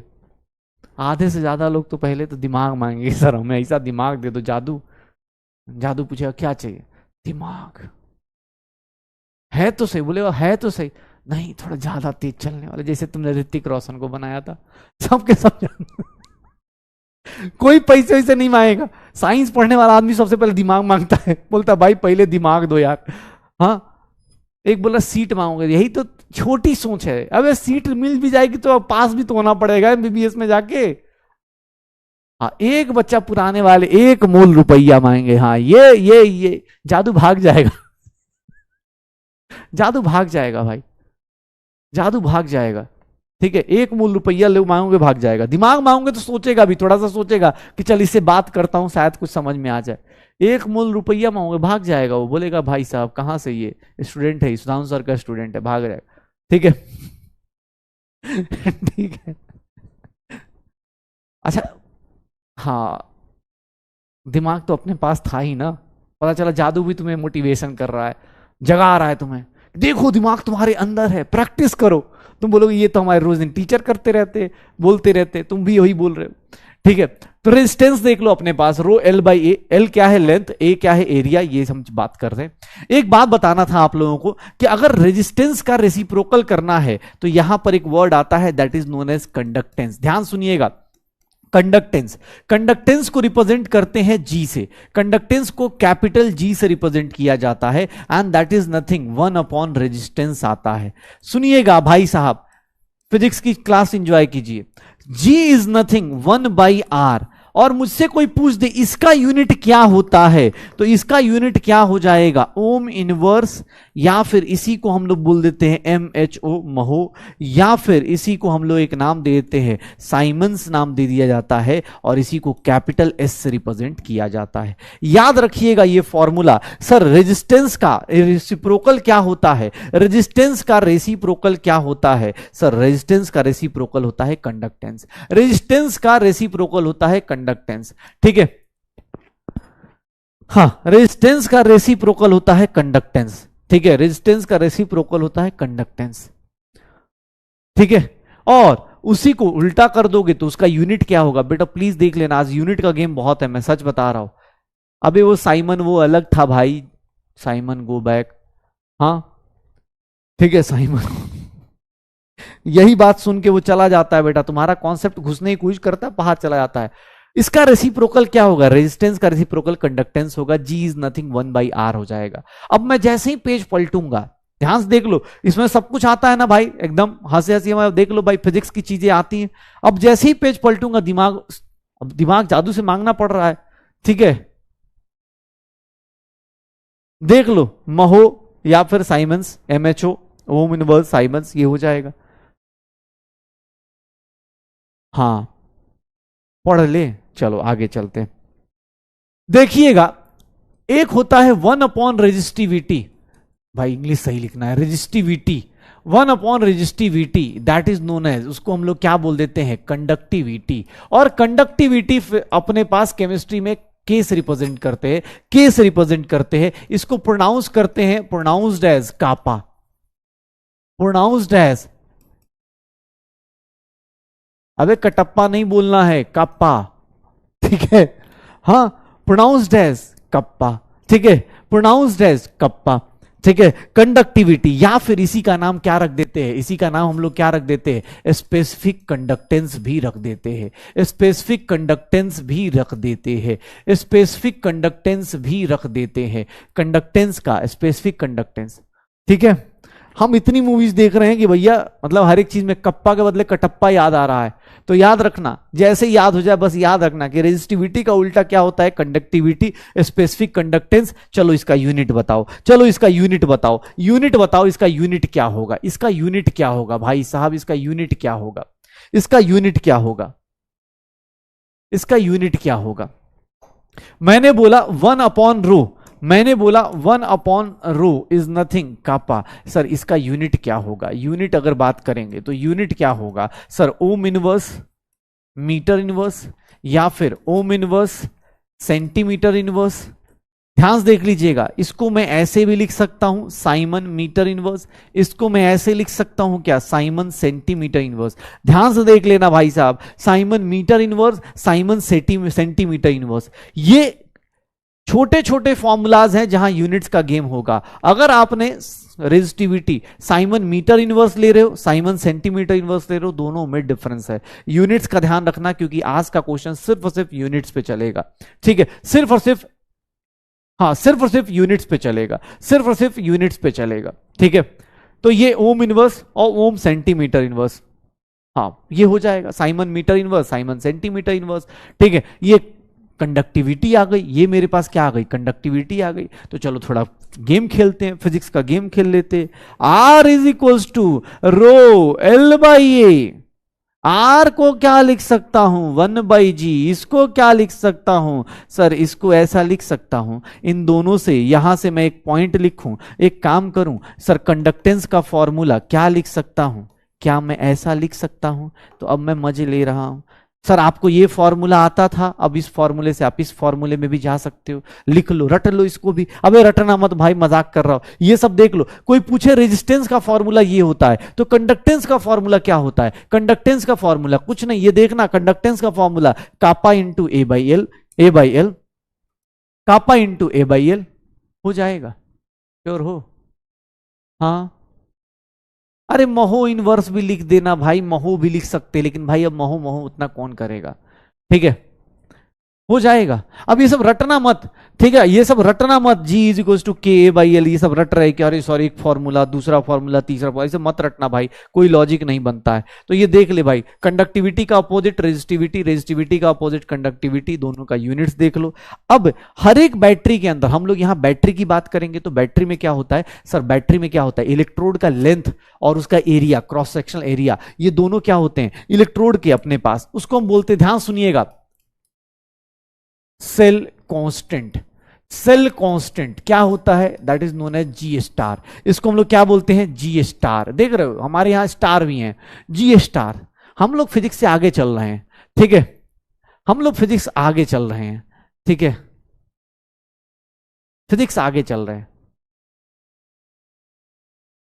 हम लोग जी स्टार पे आ गए। जी स्टार क्या होता है, तो सेल कांस्टेंट कुछ नहीं सर, इसको बोलते हैं एल बाई ए को बोलते हैं, मतलब लेंथ अपॉन एरिया को बोलते हैं, लेंथ अपॉन एरिया को बोलते हैं जी स्टार। इसको क्या बोलते हैं, जी स्टार, ठीक है, इसको बोलते हैं जी स्टार, ठीक है। ये देख लो अपने पास, अभी ये कौन है एमआर स्टार का भाई, ऐसे, हाँ ठीक है, मतलब तुम कहीं भी स्टार देखोगे तुम ये बोलोगे, गलत बात है, हाँ एमआर स्टार बड़ा है भाई, देखो इसमें 2 कैपिटल लेटर्स आ रहे हैं, 2 लेटर्स आ रहे हैं, उसमें एक ही लेटर आ रहा है, तो तुम्हारे हिसाब से क्या हो गया, हाँ ठीक है, पता चला ये खुद सोच रहा है सपने में कौन बड़ा हो सकता है, ठीक है चलो देखो अपने पास जी स्टार क्या होता है, एल बाई ए, ठीक है, G star is nothing L by A, हाँ G star is nothing L by A, okay. ये देखना अपने पास, मुझे बोला गया कि सर एक काम करते हैं, R is equals to rho L by A. अब देख लो, बस मजे ले रहा हूं, R इज इक्वल्स टू, क्या मैं ऐसा लिख सकता हूं? ओह माय गॉड, क्या मैं G स्टार को ऐसा लिख सकता हूं? सर कितना फॉर्मूला लिखवाओगे बताओ ना सर। और क्या मैं इसको ऐसा भी लिख सकता हूं क्या? सर मैं एक फॉर्मूला G स्टार का ये भी लिख सकता हूं कि सर G स्टार क्या होता है, R अपॉन रेजिस्टिविटी, या फिर R इंटू क्या हो जाएगा, conductivity, resistance into conductivity, resistance into conductivity. एक बात बता, चल भाई यूनिट बता, यूनिट ऑफ सेल कांस्टेंट बता, मुझे पता चल जाएगा कितना है अपने पास यूनिट डायमेंशन। अच्छा आप लोगों का सेल कांस्टेंट का यूनिट क्या होगा? सर क्या होगा, मीटर अपॉन मीटर स्क्वायर, तो इसका यूनिट क्या आएगा, मीटर इनवर्स, या फिर सेंटीमीटर अपॉन सेंटीमीटर स्क्वायर, तो इसका यूनिट क्या आएगा, सेंटीमीटर इनवर्स। तो unit of cell constant, unit of cell constant क्या होता है, मीटर इनवर्स या फिर सेंटीमीटर इनवर्स, मीटर इनवर्स या फिर सेंटीमीटर इनवर्स। ठीक है, हाँ हाँ, मीटर इनवर्स और सेंटीमीटर इनवर्स। ठीक है, मीटर इनवर्स या फिर सेंटीमीटर इनवर्स। हाँ बट में बढ़िया, ये देख लो अपने पास unit of cell constant M inverse centimetre inverse. ठीक है, ये देख ले, R is equal to rho R into K. अच्छा चलो एक बात बताओ, एक ही बैटरी है for same cell, same cell, same cell है मतलब क्या हो जाएगा, सेल कांस्टेंट क्या रहेगा, फिक्स्ड रहेगा या सेम रहेगा, सेल्फ कांस्टेंट फिक्स्ड रहेगा या सेम रहेगा। सिंपल सा एक लाइन बताना, क्या ऐसा मैं लिख सकता हूं सेम सेल में for different different solutions, different solutions, देखना कितने लोग कैच कर पा रहे, डिफरेंट सॉल्यूशंस, क्या मैं ऐसा लिख सकता हूं R1 K1 is equals to R2 K2। क्यों? क्योंकि ये दोनों मिला के किसके इक्वल होने चाहिए, G स्टार के इक्वल। क्या ये लिख सकते हैं भाई साहब? R इंटू के कैसे आया, R इंटू के, अरे भाई, अरे भाई, वन अपॉन रेजिस्टिविटी को क्या बोलते हैं भाई साहब, वन अपॉन रेजिस्टिविटी को कंडक्टिविटी बोलते हैं। पता चल रहा है ना, ये ऐसा तो नहीं कि सर आज अल्फाबेट अल्फाबेट खेल रहे हैं। सर आज की क्लास में एकदम मजा आया, आपने एक लाइन फुल नहीं लिखा, जब से आप फिजिक्स पढ़ा रहे थे अल्फाबेट अल्फाबेट खेल रहे थे। ए भाई देख लेना यार, ऐसा मत बोल देना कि बोला वन बाई कि, हाँ पता चला, पता चला बोले यार पढ़ाया तो ठीक ठाक है, बच्चे पता नहीं कौन सा ये कभी कुछ कर रहे कभी कुछ कर रहे। देख ले भाई, सेम सेल है, अलग अलग सॉल्यूशन लेगा तो अलग अलग सॉल्यूशन में क्या चेंज होगा, रेजिस्टेंस चेंज होगा, कंडक्टिविटी चेंज होगी, रेजिस्टेंस चेंज होगा, कंडक्टिविटी चेंज होगी। बैटरी सेम है तो उसका L बाई ए तो सेम ही रहेगा, L बाई ए तो सेम ही रहेगा। हाँ L बाई ए क्या रहेगा, सेम रहेगा। लगा दे भाई, कर दे। फिजिक्स मजा आ रहा है ना? हाँ कैसा लग रहा है फिजिक्स? ठीक है, फिजिक्स पढ़ने का मजा ही अलग है, वो भी खासकर केमिस्ट्री के टीचर से फिजिक्स पढ़ना। क्या? हाँ ये देख लो, ये देख लो अपने। अब मैं तुम्हें एक काम करता हूं मैं तुम्हें एक काम करता हूं, मुझे पता है तुम्हें बहुत अच्छा लग रहा होगा। एक काम करते, हम लोग एक काम करते, सारे फॉर्मूले को मैं यहीं पर समराइज कर देता हूं। देख भाई, मैंने शुरू किया था इससे, मैं यूनिट डायमेंशन की बात नहीं कर रहा हूं। इसको तुम लिखोगे तो इसको G लिखोगे तो ये कापा हो जाएगा, ये बाई L हो जाएगा बेटा, कंडक्टेंस का फॉर्मूला। सर 1 अपॉन R को क्या लिखते हैं, G लिखते हैं। सर 1 अपॉन रो को कितना लिखते हैं, कप्पा लिखते हैं। इसका यूनिट देखोगे ओम इनवर्स साइमंस आ जाएगा, या फिर इसका यूनिट देखोगे तो साइमन सेंटीमीटर इनवर्स या फिर साइमन मीटर इनवर्स आ जाएगा। सर देखिएगा, कंडक्टिविटी हो गया, रेजिस्टिविटी हो गया, फिर हम लोग क्या आ गए, G star that is L by A and that is equals to R into K. ये लिख सकता हूं G स्टार R इंटू के लिख सकता हूं, या फिर कुछ भी लिख लो अपने पास, G स्टार की वैल्यूज R इंटू के। सर अगर सेम सॉल्यूशन है तो R1 K1 is equals to R2 K2। देख ले भाई, यही सब पढ़ाया अभी तक तुझे, बस इतने ही फॉर्मूले पढ़ाए, ये बेटे इतने ही फॉर्मूले पढ़ाए भाई साहब, इतने ही फॉर्मूले पढ़ाए। अब तेरी मर्जी है, तुझे कंफ्यूज रहना है कंफ्यूज रहे भाई, बाकी अपनी मर्जी से। सर देखो ना, ये फॉर्मूला तुम्हें पहले से पता था, 9th-10th में पता था, बस आज कंडक्टेंस पढ़ लिया, कंडक्टिविटी पढ़ लिया। सर कंडक्टेंस पढ़ लिया, कंडक्टिविटी पढ़ लिया, सेल कांस्टेंट पढ़ लिया। अगर एक ही सेम सेल है तो R1 K1 is equals to R2 K2 कर देंगे, R1 K1 is equals to R2 KT। पक्का? अब यार फिजिक्स ज्यादा हो गया ना, केमिस्ट्री का फ्लेवर ऐड करना पड़ेगा। देखो फिजिक्स में ठीक है ना, फिजिक्स पढ़ लिया, बहुत हो गया यार फिजिक्स फिजिक्स। अब एक काम करते हैं, केमिस्ट्री का फ्लेवर ऐड कर देते हैं। केमिस्ट्री का फ्लेवर मतलब, केमिस्ट्री का फ्लेवर मतलब एक बात बताऊं, केमिस्ट्री का फ्लेवर क्या है यार? मोल नहीं दिख रहा, केमिस्ट्री कैसे ऐड होगी? मोल से ऐड होगी। तो केमिस्ट्री कैसे ऐड करूं सर? मोल से ऐड करूं। तो यार देखो अपने पास केमिस्ट्री कैसे ऐड होगी? मोल से ऐड होगी। केमिस्ट्री कैसे ऐड होगी? मोल से ऐड होगी। तो चलो केमिस्ट्री शुरू कर देते हैं। कंडक्टिविटी पढ़ी हम लोगों ने, तो अब एक काम करते हैं, केमिस्ट्री वाला पोर्शन चालू करते हैं, मोलर कंडक्टिविटी भी पढ़ते हैं। अभी तुम लोगों का करंट इलेक्ट्रिसिटी नहीं हुआ है ना? करंट इलेक्ट्रिसिटी नहीं हुआ है ना? हाँ अभी हुआ है या नहीं? यस और नो बताना। करंट इलेक्ट्रिसिटी हुआ? कहां तक हुआ अभी? अब मेरे पास बैच एक्सेस है नहीं, देखना पड़ेगा कहां तक है। हुआ है या नहीं हुआ है?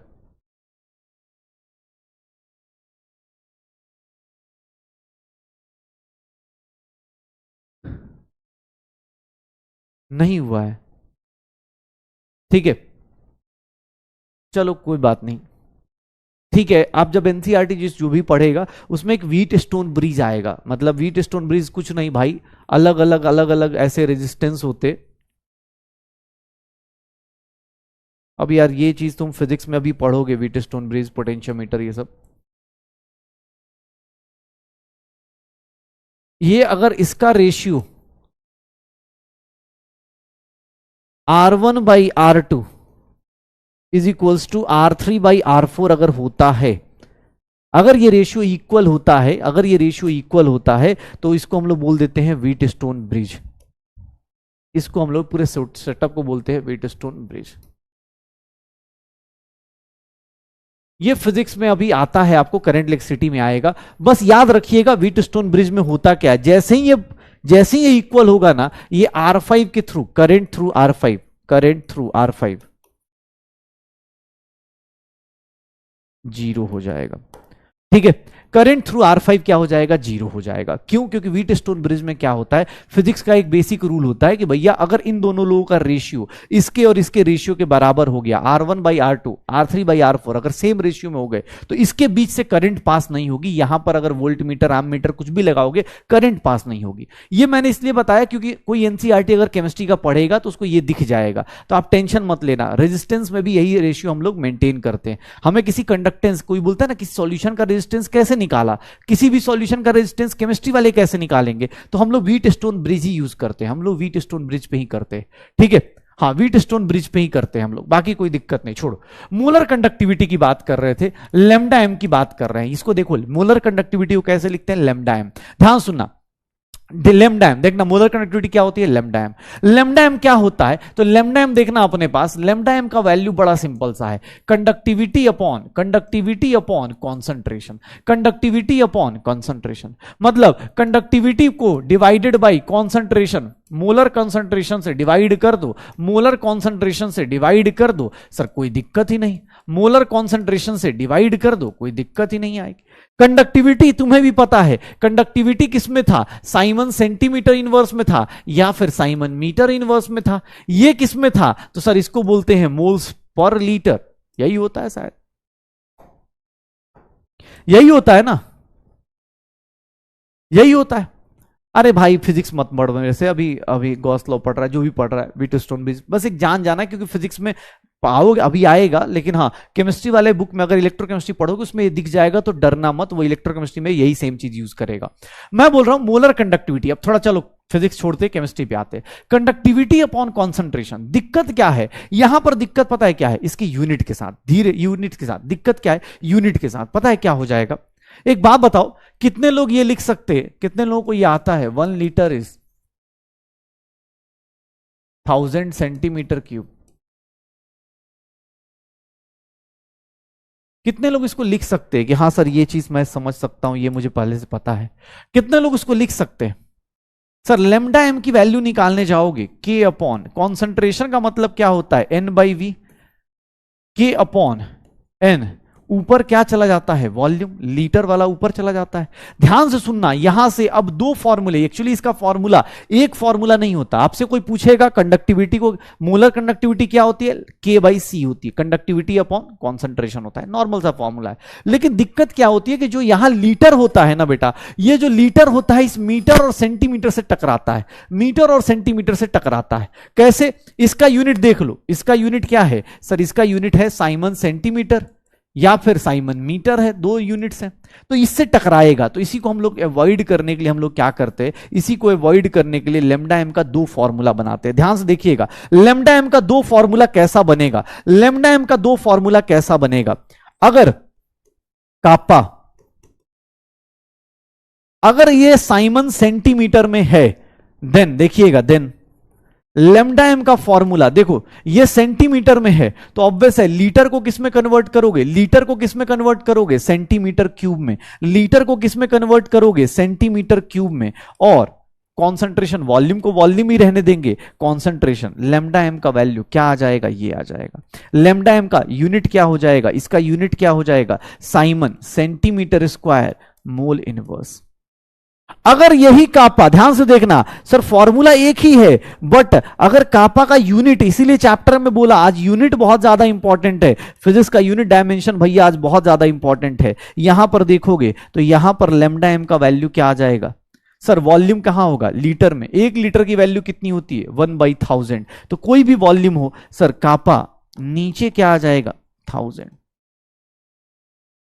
और इसकी यूनिट क्या हो जाएगी, इसकी यूनिट हो जाएगी, इसकी यूनिट हो जाएगी siemens metre square mole inverse. देख लो, पहले ये फॉर्मूला लिख लो, फिर मैं तुम्हें और ज्यादा अच्छे समझाता हूं, और ज्यादा अच्छे समझाता हूं। रुक जा भाई, पहले लिख तो ले, फॉर्मूला तो लिख ले। मैं यूनिट डायमेंशन डिराइव कर दूं, ना ना टेंशन मत लो, मैं तुम्हें डिराइव करके देगा, जादू के पास जाने की जरूरत नहीं, हम ही जादू करेंगे। मैं डिराइव करूंगा, यूनिट डायमेंशन मुझे आता है, मैंने 11th क्लास की शुरुआत में मेहनत करी थी।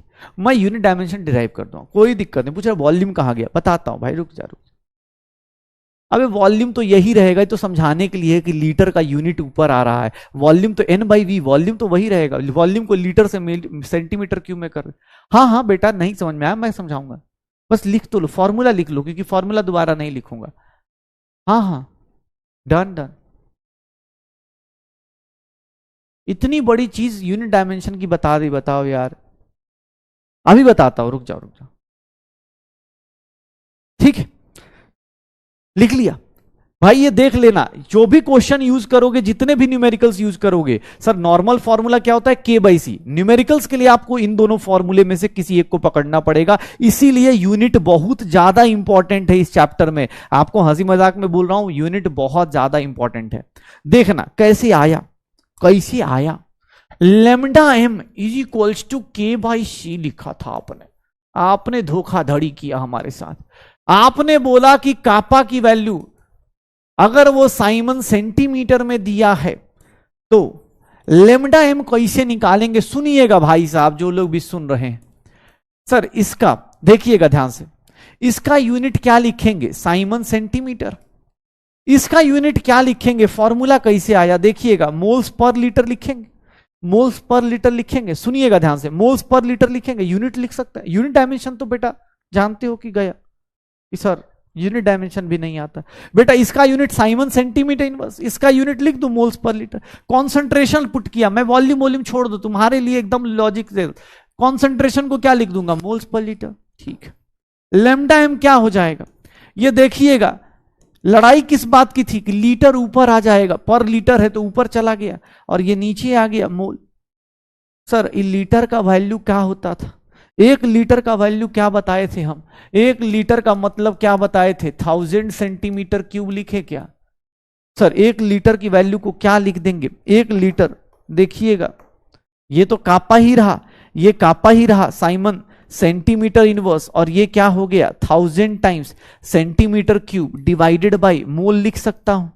अब जिंदगी में चमत्कार देखिए, सेंटीमीटर की पावर -1, सेंटीमीटर की पावर -3, सेंटीमीटर की पावर -1, सेंटीमीटर की पावर -3, साइमन सेंटीमीटर स्क्वायर हो गया, और ये कितना आ गया, डिवाइड बाय मोल आ गया।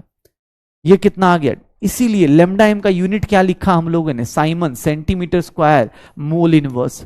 ये फॉर्मूला तभी आएगा ना जब ऊपर कितने से मल्टीप्लाई होगा, 1000 से। इसको कितने से मल्टीप्लाई करना पड़ेगा, 1000 से। देखो ना मैंने यहां 1000 से इसीलिए तो मल्टीप्लाई किया ना बेटा, ऊपर वाले को लेमडा एम को क्यों मल्टीप्लाई किया 1000 से, क्योंकि सर ये सेंटीमीटर में है, सेंटीमीटर में है तो यूनिट डायमेंशन बैलेंस करना है। अरे भाई इसको नहीं लिखना है, ये है इसको नहीं लिखना भाई, तेरा फॉर्मूला यहीं पे है। अबे ये फॉर्मूला देख, ऊपर 1000 कैसे आया इसका रीजन बताया मैंने, ऊपर 1000 कैसे आया इसको मैंने रीजन बताया, और उसका अरे फॉर्मूला यही है भाई। अबे तुझे हर एक चीज लिखनी क्यों है, अरे ये 1000 कहां से आया ये बता रहा था कि 1000 कैसे आ गया, ये 1000 लीटर की वैल्यू पुट करी तो 1000 ऊपर आ गया, देख 1000 ऊपर आया, इसीलिए 1000 से मल्टीप्लाई किया मैंने, इसीलिए 1000 से मल्टीप्लाई किया यूनिट डायमेंशन। बाकी देख सेम चीज तू ट्राई कर, अगर देख अगर कापा अगर किसमें हो, साइमन मीटर इनवर्स में हो, देखना भाई साइमन मीटर इनवर्स में हो तो लेमडा एम की वैल्यू को क्या लिखोगे, कापा अपॉन सी। सर इसका यूनिट साइमन मीटर इनवर्स लिख दिया, इसका यूनिट क्या लिख दिया, मोल्स पर लीटर लिख दिया। सर लीटर ऊपर चला गया, लीटर ऊपर चला गया, लीटर ऊपर चला गया, लीटर, एक लीटर को क्या लिखते हैं 1/1000 मीटर क्यूब लिखते हैं, तो सर लीटर को क्या लिख दूं 1 बाई सर मोल इनटू नीचे क्या लिख दूं 1000 और ये क्या हो गया मीटर क्यूब। सर अब देखोगे लेमडा एम की वैल्यू कितना आ गया, साइमन मीटर स्क्वायर मोल और इनटू 1/1000 आ गया। तो लेमडा एम में लेमडा एम की वैल्यू निकालना चाहते हो तो 1000 से डिवाइड करना पड़ेगा, डिवाइड करना पड़ेगा। इसीलिए हम लोगों ने यूनिट डायमेंशन बोला, इसीलिए हमने बोला कि भैया अगर सेंटीमीटर में लोगे तो सर यूनिट डायमेंशन सही करने के लिए आपको 1000 से ऊपर मल्टीप्लाई करना पड़ेगा, अगर आप मीटर में लोगे तो 1000 से नीचे डिवाइड करना पड़ेगा, क्योंकि लीटर की जो वैल्यू होती है वो ऐसे फ्लक्चुएट करती है। तो भैया डेरिवेशन बोर्ड में, कैसी बात कर रहा है बे, बोर्ड में थोड़ी ना डेरिवेशन आती है, नहीं नहीं कैसी बात कर रहा है, बोर्ड में थोड़ी ना डेरिवेशन आती है भाई, बोर्ड में क्वेश्चन आएगा न्यूमेरिकल कर दियो, तुझे बस इतना ही याद रखना है, वो तो हमने एस के लिए किया। हाँ ये देख लो डेरिवेशन, नहीं नहीं नहीं ये डेरिवेशन नहीं आती, ये डेरिवेशन आपको नहीं पूछी जाएगी। चलो ये डेरिवेशन नहीं बेटा, अरे काहे का टेंशन ले रहे हो। हाँ अब चलो मोलर कंडक्टेंस आ गया। अब मैं एक बात बताऊं तुम्हें, मैं एक बात बताऊं, लेमडा एम का 2 फॉर्मूला आ गया, बहुत क्वेश्चंस हो गए, बहुत फॉर्मूले हो गए एनसीईआरटी से। अब सुनो एनसीईआरटी जो है ना बहुत खतरनाक चीज है भाई, एनसीईआरटी में ये लेमडा एम का 2 फॉर्मूला आपको इनडायरेक्ट में जाके आज पढ़ना। मैंने क्या बोला, आज एनसीईआरटी रीड करना, क्योंकि भाई थोड़ा सा ना एनसीईआरटी पढ़ोगे तुम्हें लगेगा कि टीचर आके, मतलब अब जैसे मैंने डायरेक्ट लिख दिया, एनसीईआरटी में इतना मेहनत भी नहीं कर रहा, वो डायरेक्ट लिख दे रहा है। चलो क्वेश्चन करें, एनसीईआरटी का ही क्वेश्चन कर लेते हैं, एनसीईआरटी का एग्जांपल कर लेते हैं। एनसीईआरटी का एग्जांपल याद रखना, इस चैप्टर में मैं इस चैप्टर का फॉर्मूला भी लिख देता हूं ना, ये रहा ना, एक फॉर्मूला और ऐड कर देना, ये लो सारे फॉर्मूले लिख दिए।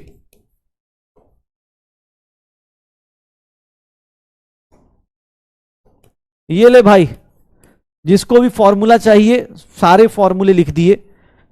अगर कापा साइमन सेंटीमीटर में है तो लेमडा एम का फॉर्मूला आप निकालेंगे कापा इंटू 1000 अपॉन कॉन्सेंट्रेशन, और अगर कापा साइमन मीटर इनवर्स में है, मीटर इनवर्स में है तो लेमडा एम का फॉर्मूला निकालेंगे कापा अपॉन सी इंटू 1000। चलो हो गया। देख भाई तू सुबह आज जितना पढ़ रहा है बस इतना ही फॉर्मूला पढ़ा, 2 4 6 और 2 8, 8 ही फॉर्मूले हो, बस ये हो गया। हाँ ये इतना ही होगा, ठीक है। हाँ भाई बढ़िया। अरे बेटा एन एन एक बोल रहा है नंबर ऑफ मोल्स नहीं होगा, दिमाग साथ में रखना बेटा, साथ में कभी कोई जादू से नहीं मांगना दिमाग ना, साथ में रखना होता है। कैसे, एक बात बताओ, कैसे लोग हैं यार, 1 लीटर तुम इसको ले रहे हो, 1 लीटर तुम ले रहे हो, 1 लीटर में जितने मोल्स होते हैं बेटा उसी को जिंदगी में कॉन्सेंट्रेशन बोलते थे ना शायद। 1 लीटर तुम इसको ले रहे हो ना, हाँ समझ रहे हो ना, 1 लीटर जब ले रहे हो तो 1 लीटर में जितने मोल्स होते हैं उसी को कॉन्सेंट्रेशन बोलते हैं भाई। दिमाग साथ साथ चलाओ यार, अब मुझे फिर से वही पहुंचा दोगे 1 लीटर कब होगा। हाँ 1 लीटर में सर नंबर ऑफ मोल्स, भाई नंबर ऑफ मोल्स ले लेता, लेकिन जब तूने नंबर ऑफ ठीक है ना, अरे मैं एक्सपेक्ट कर रहा हूं थोड़ा सा बेसिक मैथ कि हाँ भाई इसको मैंने 1 लीटर लिया भाई, 101 लीटर लिया तभी कन्वर्ट किया ना, तो 1 लीटर में जितने मोल्स होते हैं उसी को तो कॉन्सेंट्रेशन बोलते हैं भाई।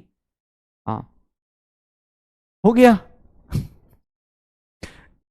अरे बेइज्जती नहीं कर रहा हूं मैं, समझाने की कोशिश कर रहा हूं भाई, ठीक है ना, हंस खेल के ही कर ले कर ले, ठीक है। चलो ये देखना, ये देखो अपने पास ठीक है। चलो ये देख, चल क्वेश्चन करते हैं, छोड़ ये फॉर्मूले फॉर्मूले सारे हो गए। जिन लोगों को भी लगता है भाई एक बार लास्ट टाइम फॉर्मूला देख लो, ये सारे फॉर्मूले हैं। अब आपको क्वेश्चन मिलने वाला है, सिर्फ इनके ऊपर बेस्ड फटाफट अटेम्प्ट कीजिए। एनसीईआरटी के क्वेश्चंस मिलेंगे, थोड़ा कैलकुलेशन होगा, थोड़ा कैलकुलेशन होगा, आ जाएगा। ओके आ जाइए। एनसीईआरटी का क्वेश्चन है, कैलकुलेशन ज्यादा करवाएगा, एनसीईआरटी का एग्जांपल है, आप लोग जाके देखेंगे एनसीईआरटी देखो कैसे मजे लेता है, एनसीईआरटी कैसे मजे लेता है। हाँ मुझे वोट देना है भाई, अगले हफ्ते देना है, मेरा वोट अभी हुआ नहीं है, तो मैं दूंगा, जब वोट दूंगा तब तक तुम प्रचार करते रहो, ऐसे क्लास में आके रोज दिन प्रचार करते रहो, ठीक है।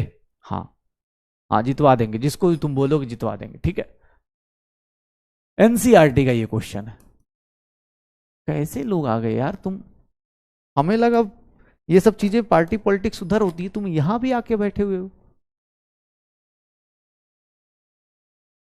हमें दिमाग लेके आना है बेटा, किसी का वो लेके नहीं आना है, पैम्पलेट लेके नहीं आना है हमारे पास, ठीक है। हाँ तुम हमें मत बताओ, हाँ हम दे देंगे जिसको देना है, ठीक है। बढ़िया बढ़िया, चलो ये क्वेश्चन करो। सब कुछ निकालना है, सब कुछ। जब इस तरह क्वेश्चन दिख जाए ना भाई, सबसे बड़ी चीज, मैं सबसे खतरनाक चीज बताता हूं इसमें क्या दिया हुआ है, रेजिस्टेंस। जब भी इस तरह क्वेश्चन में पहुंचो तो ऑब्वियस है बोर्ड्स के लिए भी सॉल्व करना है, एनसीईआरटी का क्वेश्चन है तो बोर्ड्स में भी आ ही जाएगा भाई। कॉन्सेंट्रेशन दिया है 0.05 मोल्स पर लीटर। देख भाई जिसको लीटर लीटर का टेंशन था, देख मोल्स पर लीटर, 1 लीटर लिया है, मोल्स अपने आप आ जाएगा। डायमीटर देखोगे तो डायमीटर दिया हुआ है, अब डायमीटर क्या है 1 सेंटीमीटर, और लेंथ कितना दिया हुआ है, लेंथ दिया है 50 सेंटीमीटर। अब तुम्हारे दिमाग में एक आना चाहिए कि भाई अब मैं कैसे सॉल्व करूं, क्या क्या निकालूं, मैं कैसे निकालूं, रेजिस्टिविटी कैसे निकालूं, रेजिस्टिविटी कैसे निकालूं, ठीक है, रेजिस्टिविटी कैसे निकालूं, ठीक है, रेजिस्टिविटी कैसे निकालूं, रो की वैल्यू कैसे निकालूं। अब रो की वैल्यू निकालनी है तो क्या मैं ऐसा लिख सकता हूं सर, क्या मैं ऐसा लिख सकता हूं RA/L है, यह कैसे आया,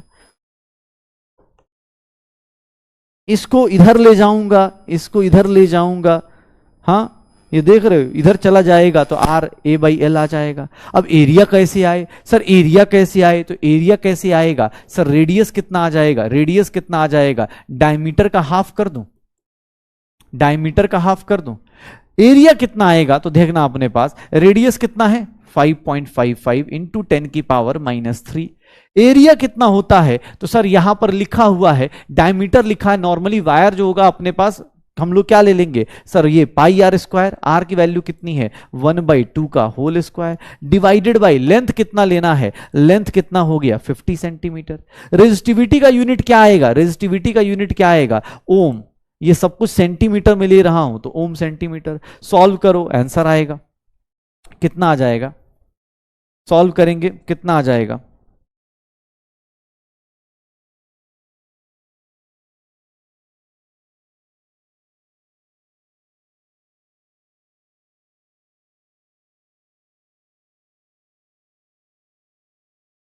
वन बाई फोर नीचे आ जाएगा, 1/4 नीचे आ जाएगा, ये 1000 ऊपर चला गया, अरे यार बहुत गंदी कैलकुलेशन आ गई यार, इतना आ जाएगा ओम सेंटीमीटर। छोड़ो एनसीईआरटी इसीलिए बदनाम है, हाँ एनसीईआरटी वाले भाई प्लीज सुन लेना यार, 10 की पावर अच्छा 3 है, ओ हो ओके ओके ओके 10 की पावर 3 है, तब तो आसान हो गया, तब तो आसान हो गया। एनसीईआरटी 10 की पावर 3 है तो 10 की पावर 3 मतलब ये 0 0 0 सर, ये क्या हो गया 111 इंटू π/4 आ जाएगा, π/4, और ये क्या हो जाएगा ओम सेंटीमीटर आ जाएगा, यही होगा शायद 111 π/4 ओम सेंटीमीटर आ जाएगा। अरे जितना आए +3 हो गया। ठीक है, ये निकल जाएगा। रेजिस्टिविटी जैसे ही आएगी सर, कंडक्टिविटी क्या होगी, कंडक्टिविटी क्या होगी, कंडक्टिविटी क्या हो जाएगी, कंडक्टिविटी देखोगे तो सर कंडक्टिविटी क्या होगी, 1 अपॉन रेजिस्टिविटी सर 4 अपॉन 111 पाई साइमन सेंटीमीटर इनवर्स आ जाएगा, साइमन सेंटीमीटर इनवर्स आ जाएगा। कितना आ रहा है, कितना आ रहा है एग्जैक्ट, अरे यार अब कैलकुलेट कौन करेगा भाई,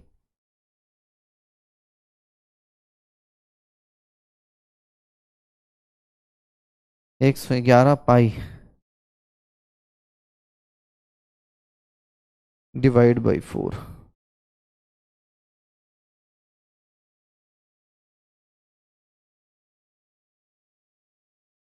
एटी 87.18 ओम सेंटीमीटर आ रहा है।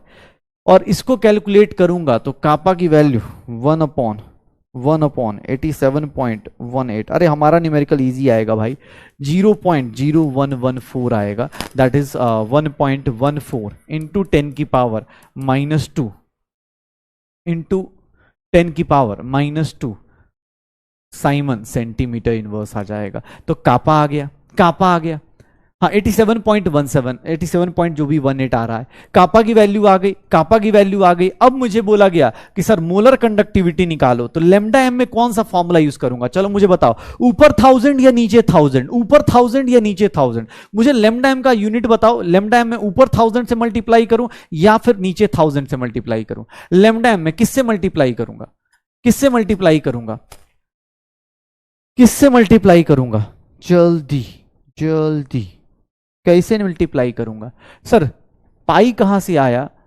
पाई मतलब पाई आर स्क्वायर भाई, अरे यार एरिया, फिजिक्स में वायर का एरिया ये सब पढ़ रहे हो कि नहीं भाई, पाई को क्या लिख दूंगा, पाई इंटू 1/2 का होल स्क्वायर, पाई कहां से आया, एरिया पाई आर स्क्वायर होता है सर्कुलर एरिया, ऊपर आएगा क्यों, क्योंकि सर यहां पर क्या हो जाएगा, ये 1000 ऊपर आ जाएगा, तो दैट विल बी 1.14 इंटू 10 की पावर -2 इंटू 10 की पावर 3 डिवाइडेड बाई कॉन्सेंट्रेशन कितना है 0.05, ये डेसिमल से डेसिमल उड़ा दो, दो डेसिमल से दो डेसिमल चला गया सर, 114/5 इंटू 10 की पावर 1, तो ये कितना हो गया 228 आ गया, 228 siemens centimetre square mole inverse आ जाएगा, 228 ऐसे आ जाएगा, लिख सकते हैं बस डन।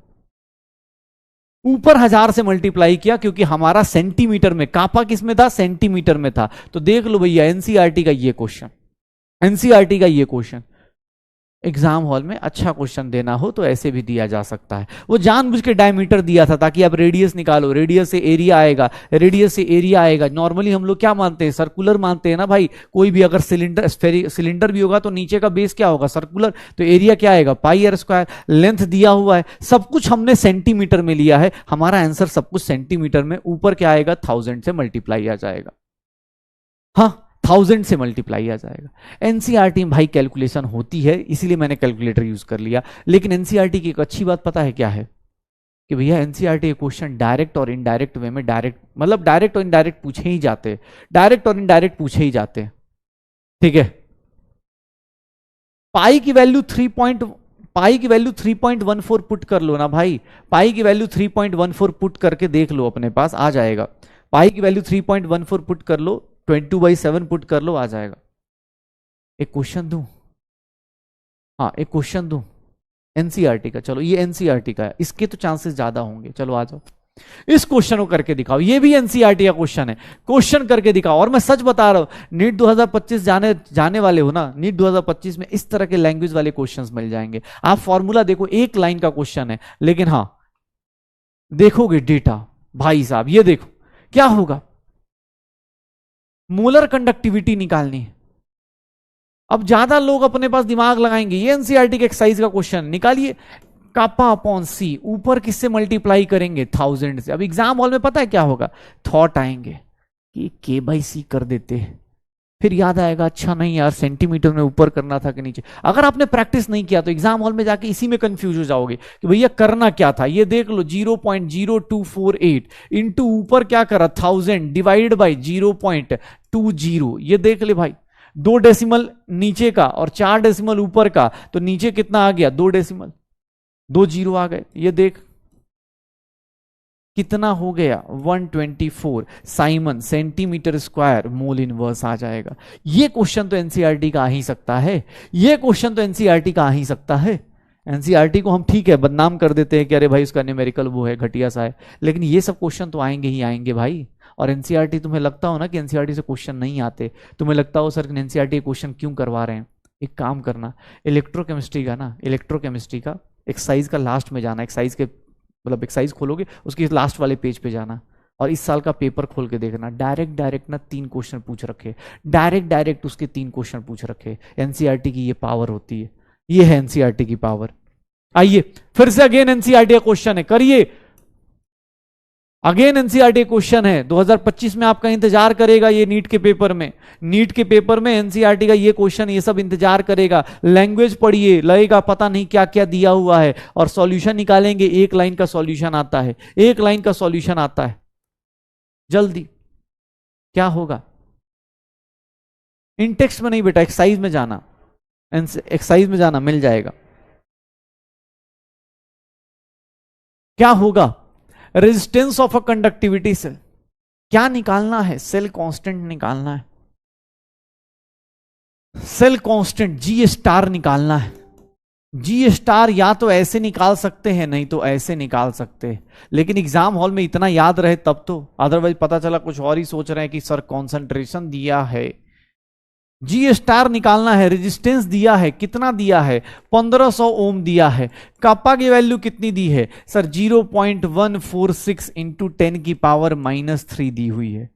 सर सीधा सीधा इसको मैं 1.5 कर सकता हूं और 0.146, एग्जाम हॉल में जो भी आंसर आए सर ये क्या आएगा सेंटीमीटर इनवर्स आ जाएगा। कितना आ जाएगा, इसकी वैल्यू कितनी निकाल देंगे 1.5 into 0.219 centimetre inverse, 0.219 centimetre inverse. लेकिन सोचो अभी तो चलो अभी साथ साथ कर रहे हो, लेकिन तुम्हें ही पता है, ये तो मैंने बोल के करवा दिया एनसीईआरटी क्वेश्चन जो मुझे लगता है एग्जाम हॉल में आएंगे, अदरवाइज तुम्हें ही पता है सर कॉन्सेंट्रेशन दिया, एग्जाम हॉल में जाता है आदमी अलग सोचता है सर कॉन्सेंट्रेशन दिया है, 2-2 बार कॉन्सेंट्रेशन दिया है, 2-2 बार टेम्परेचर दिया है, कुछ तो होगा इसके अंदर, कुछ तो अलग होगा, बस यहीं पे गलती हो जाएगी। ये वाली गलती नहीं करनी है, G star nothing L by A R into K, L by A नहीं दिया है कोई दिक्कत नहीं, आर इंटू के से निकाल ले भाई। ये एनसीईआरटी कुछ अच्छे क्वेश्चंस हैं। हाँ एग्जाम हॉल में जो हम लोग क्वेश्चंस देख रहे होंगे ऐसे क्वेश्चंस मिल जाएंगे। चलो एक बार ट्राई करो, बहुत प्यारा सा क्वेश्चन है, ट्राई कीजिए। अब देखते हैं कितने लोगों को कितना फॉर्मूला याद आ रहा है। हाँ एक बोल रहा है आपको कैसे पता चल रहा है एग्जाम हॉल में क्या सोचेंगे। बेटा एग्जाम हॉल में ना हम टीचर्स ऐसे थोड़ी ना बने, एग्जाम हॉल में ही होता है। अभी तुम्हें पता भी नहीं, बहुत सारे लोग एग्जाम हॉल में ही जाके पता चलता है कि अच्छा ये भी सोचना था। एग्जाम हॉल से बाहर आते ही पेपर इजी लगता है, एग्जाम हॉल में ही डिफिकल्ट लगता है। जल्दी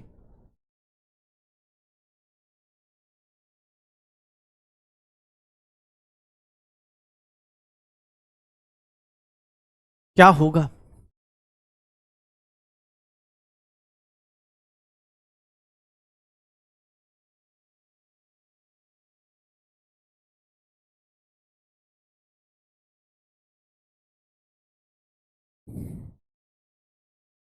कैसे होगा, क्या होगा,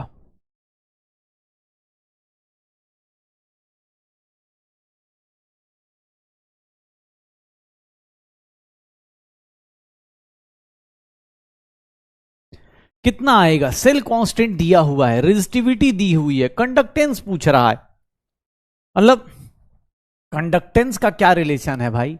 तो अगर कंडक्टेंस निकालना है तो हमें तो फॉर्मूला 1/r बताया गया था, कंडक्टेंस का फॉर्मूला तो 1/r था, रेजिस्टेंस पता ही नहीं है, कैसे निकालें। तो सर 1/r कैसे निकालोगे, तो हम लोग सीधा सीधा ऐसे भी तो लिख सकते हैं ना, G star is R into kappa, resistivity दी है ना तो, हाँ रेजिस्टिविटी दी है ना तो आर, अच्छा अरे यार क्या कर रहा हूं मैं, कंडक्टेंस निकालना है ना, कंडक्टेंस कापा निकालना। अच्छा मोलर, मुझे लग रहा है मोलर कंडक्टिविटी।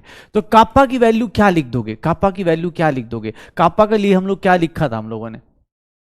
कंडक्टेंस जी निकालना। क्या कर रहा हूं मैं, जी निकालना है। रुक जाओ यार, मैं ऐसे लिख देता हूं, रो इंटू जी स्टार। देखो भाई मुझे कंफ्यूजन हुआ, मैं अपने बेसिक्स पे आके खड़ा हो गया। ऐसे एग्जाम हॉल में आपको भी करना है कि अगर आपको लगता है कंफ्यूजन हो रहा है, आप रेजिस्टेंस निकाल दो।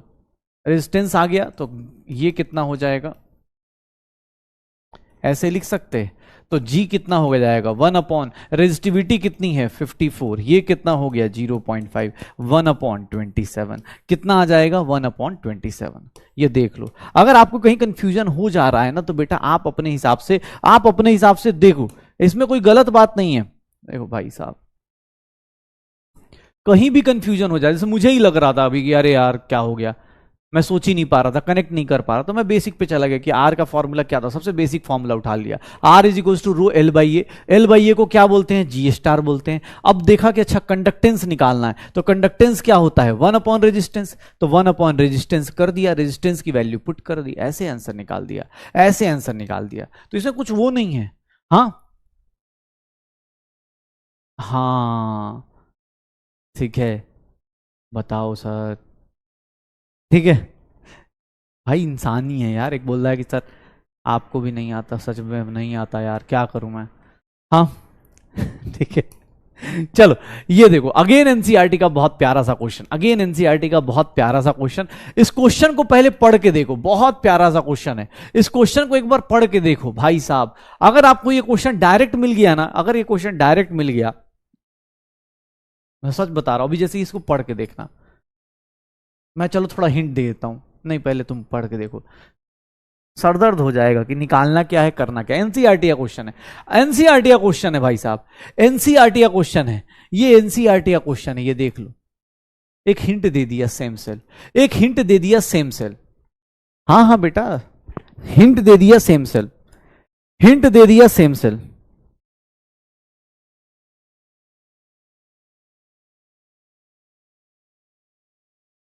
हिंट दे दिया सेम सेल, क्या होगा?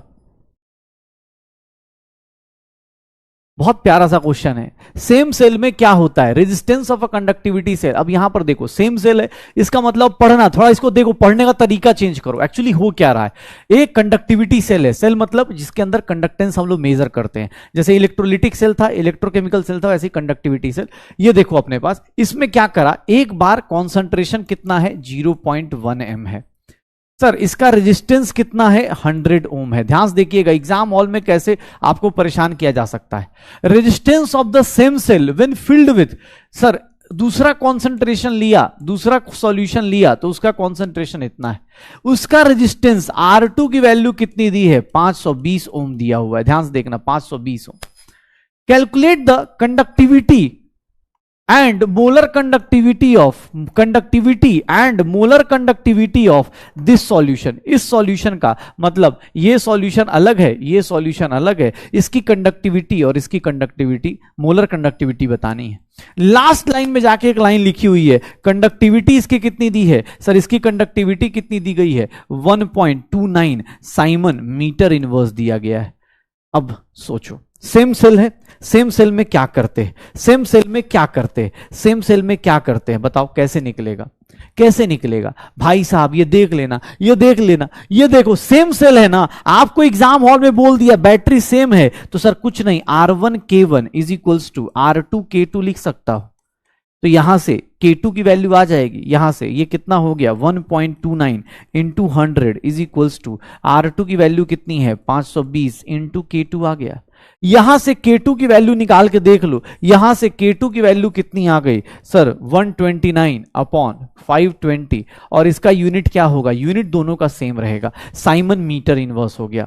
तो आपका आ गया पहला ऑप्शन, तो आ गया K2 आ गया, K2 आ गया, पहला ऑप्शन क्या आ गया K2 आ गया। और उसके बाद अगर मैं बोलूं कि लेमडा M2 निकालना है, तो लेमडा M2 क्या करोगे K2 बाई C2 करोगे, और मीटर में है तो मीटर में किससे मल्टीप्लाई करेंगे, नीचे 1000 से। सर K2 की वैल्यू कितनी है 129 अपॉन 520, कॉन्सेंट्रेशन कितना है सर, इसका कॉन्सेंट्रेशन 0.02, सर नीचे ही किससे मल्टीप्लाई करेंगे 1000 से। ये देख लो लेमडा m2 की वैल्यू, लेमडा m2 की वैल्यू कितनी आ गई, इसको ऊपर कर दो तो यहां 100 हो गया, 0 0 129 अपॉन 520 इंटू कितना आ गया 20 siemens metre square mole inverse, यही आएगा जितनी वैल्यू आए। अब निकाल के देख लेंगे जितना वैल्यू आए, जितना भी वैल्यू आए एग्जैक्ट निकाल। अरे भाई कोई दिक्कत नहीं यार, एग्जैक्ट निकालना है निकाल भाई, एनसीईआरटी का क्वेश्चन है, अच्छा क्वेश्चन है, तो भाई इस पे अब टाइम मत वेस्ट करो यार, ठीक है। अब ये इसके ऊपर मत जाओ कि हाँ सर कैलकुलेशन, ऑब्वियस आप स्कूल में एग्जाम हॉल में पहुंचोगे ना तो एग्जाम हॉल में डर से कैलकुलेशन कर लोगे, डर से कैलकुलेशन कर लोगे।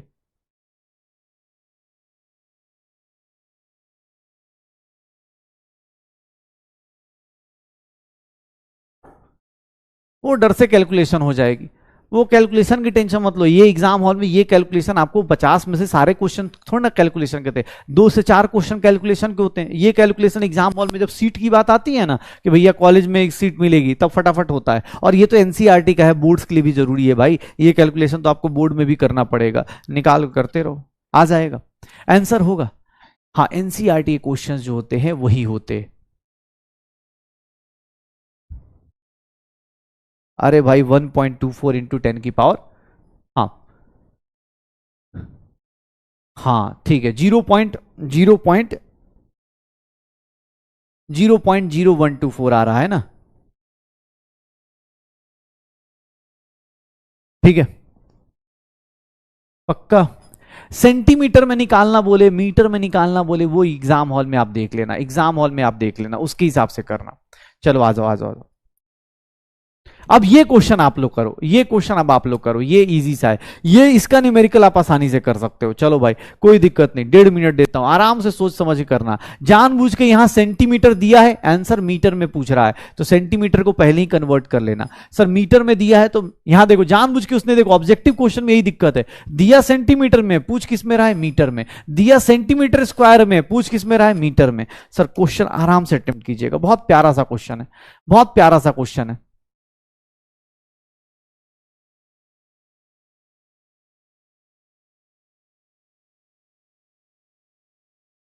0.248 आएगा भाई, ठीक है। उसको फिर 20 से डिवाइड करेंगे तो 0.01248 आएगा। एक बार करके देखो कैलकुलेशन, 0.0124 आएगा जिन लोगों को लगता है। हाँ आज तो बहुत खतरनाक कॉन्सेप्ट हो गए यार, इतने फिजिक्स और केमिस्ट्री दोनों मिक्स हो गई दिमाग में, इतना तो यार जादू से हम दिमाग मांग रहे हैं, हमारे पास खुद का तो उतना है नहीं। फिजिक्स और केमिस्ट्री मर्ज कर दिया, बताओ। अब सेंटीमीटर मीटर में कन्वर्ट करा रहे हैं, कितने खतरनाक लोग हैं ये लोग।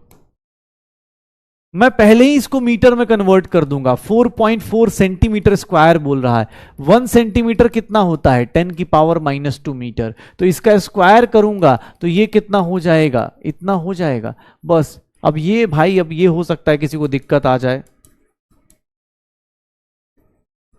लेंथ अपने पास कितना दिया है 2.2 सेंटीमीटर, तो सर सेंटीमीटर को कैसे कन्वर्ट करते, सेंटीमीटर को मीटर में कन्वर्ट कर लिया मैंने, शुरुआत में ही कन्वर्ट कर लिया क्योंकि मुझे पता है लेमडा एम निकालना है। तो लेमडा एम के लिए क्या करना पड़ेगा, कापा अपॉन सी, मीटर में है तो ऑब्वियस नीचे 1000 से डिवाइड करना पड़ेगा। अब कापा की वैल्यू किससे आएगी, तो कापा की वैल्यू हम सबको पता है, रेजिस्टेंस दिया हुआ है, कितना रेजिस्टेंस 50 ओम है,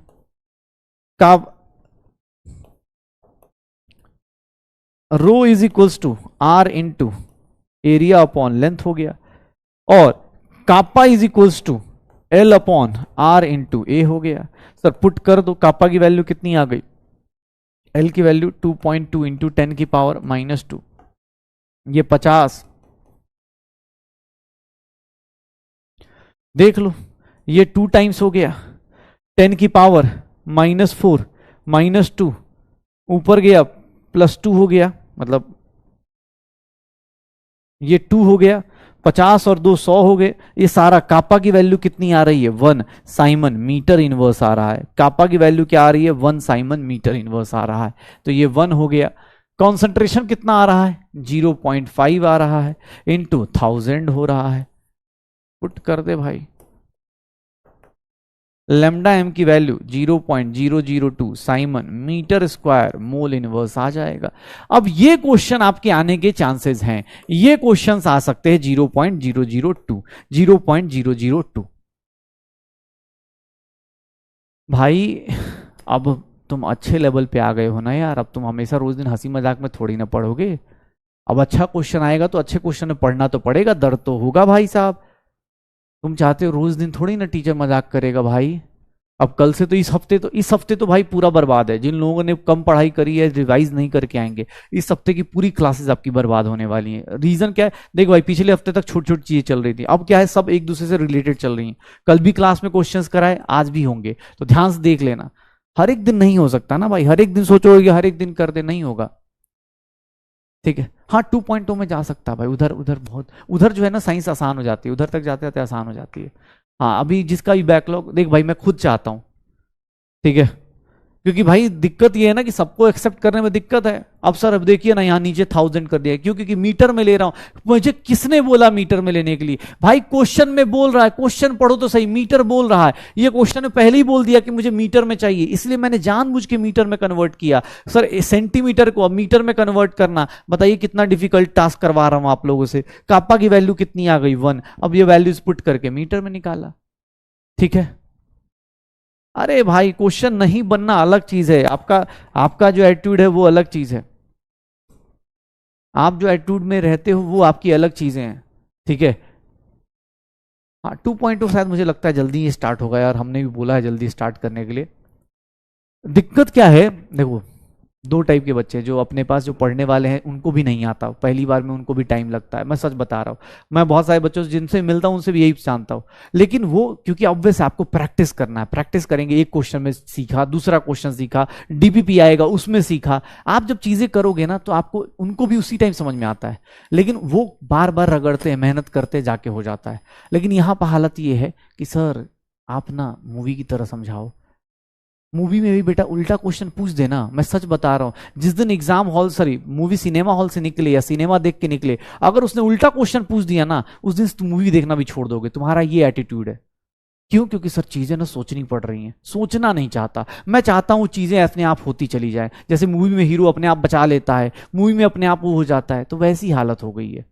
तो उसका इलाज करवाओ भाई, उसका एक इलाज होता है, ठीक है। कोशिश करो। अगर तुम्हें सच में पूछ दिया जाए ना कि भैया अभी कोई मूवी देखी, अरे तुम न्यूज़पेपर पढ़ते हैं, मान लो कुछ भी पढ़ा ना, घर वाले खाली बोल दे कि बेटा खाना खाने से पहले तू बस ये बता दे तू कितने बजे उठा था, कितने एग्जैक्ट बजे उठा था, तू उसमें ही फंस जाएगा, तू खाना नहीं खा पाएगा, 5 दिन भूखे रह जाएगा।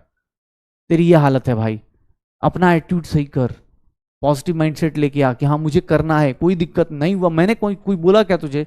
मेरा मुझे पता है नहीं है, ठीक है टाइम लगेगा, मैं खुद हिंट दे रहा हूं कि हाँ यार ये बच्चा सोचे, ये करे, कल करवाऊंगा ना, कल तेरे से पूछूंगा। चलो ये देखो, हाँ ये देख, ये देख, चल अब भाई कर। सर नॉर्मलिटी दे दिया सर, आज आधे लोग को डर, अरे सर नॉर्मलिटी दे दिया। देखो मैं डरा भी दे रहा हूं भाई साहब, इसमें नॉर्मलिटी दी है यार, कैसे करेंगे इस क्वेश्चन को? डिफिकल्ट है ये देखना डिफिकल्ट है ये देखो डिफिकल्ट है ये, बहुत हार्ड है यार, ऐसे ही समझ नहीं आ रहा। 2.0 कब आएगा? ये टीचर कब जाएगा?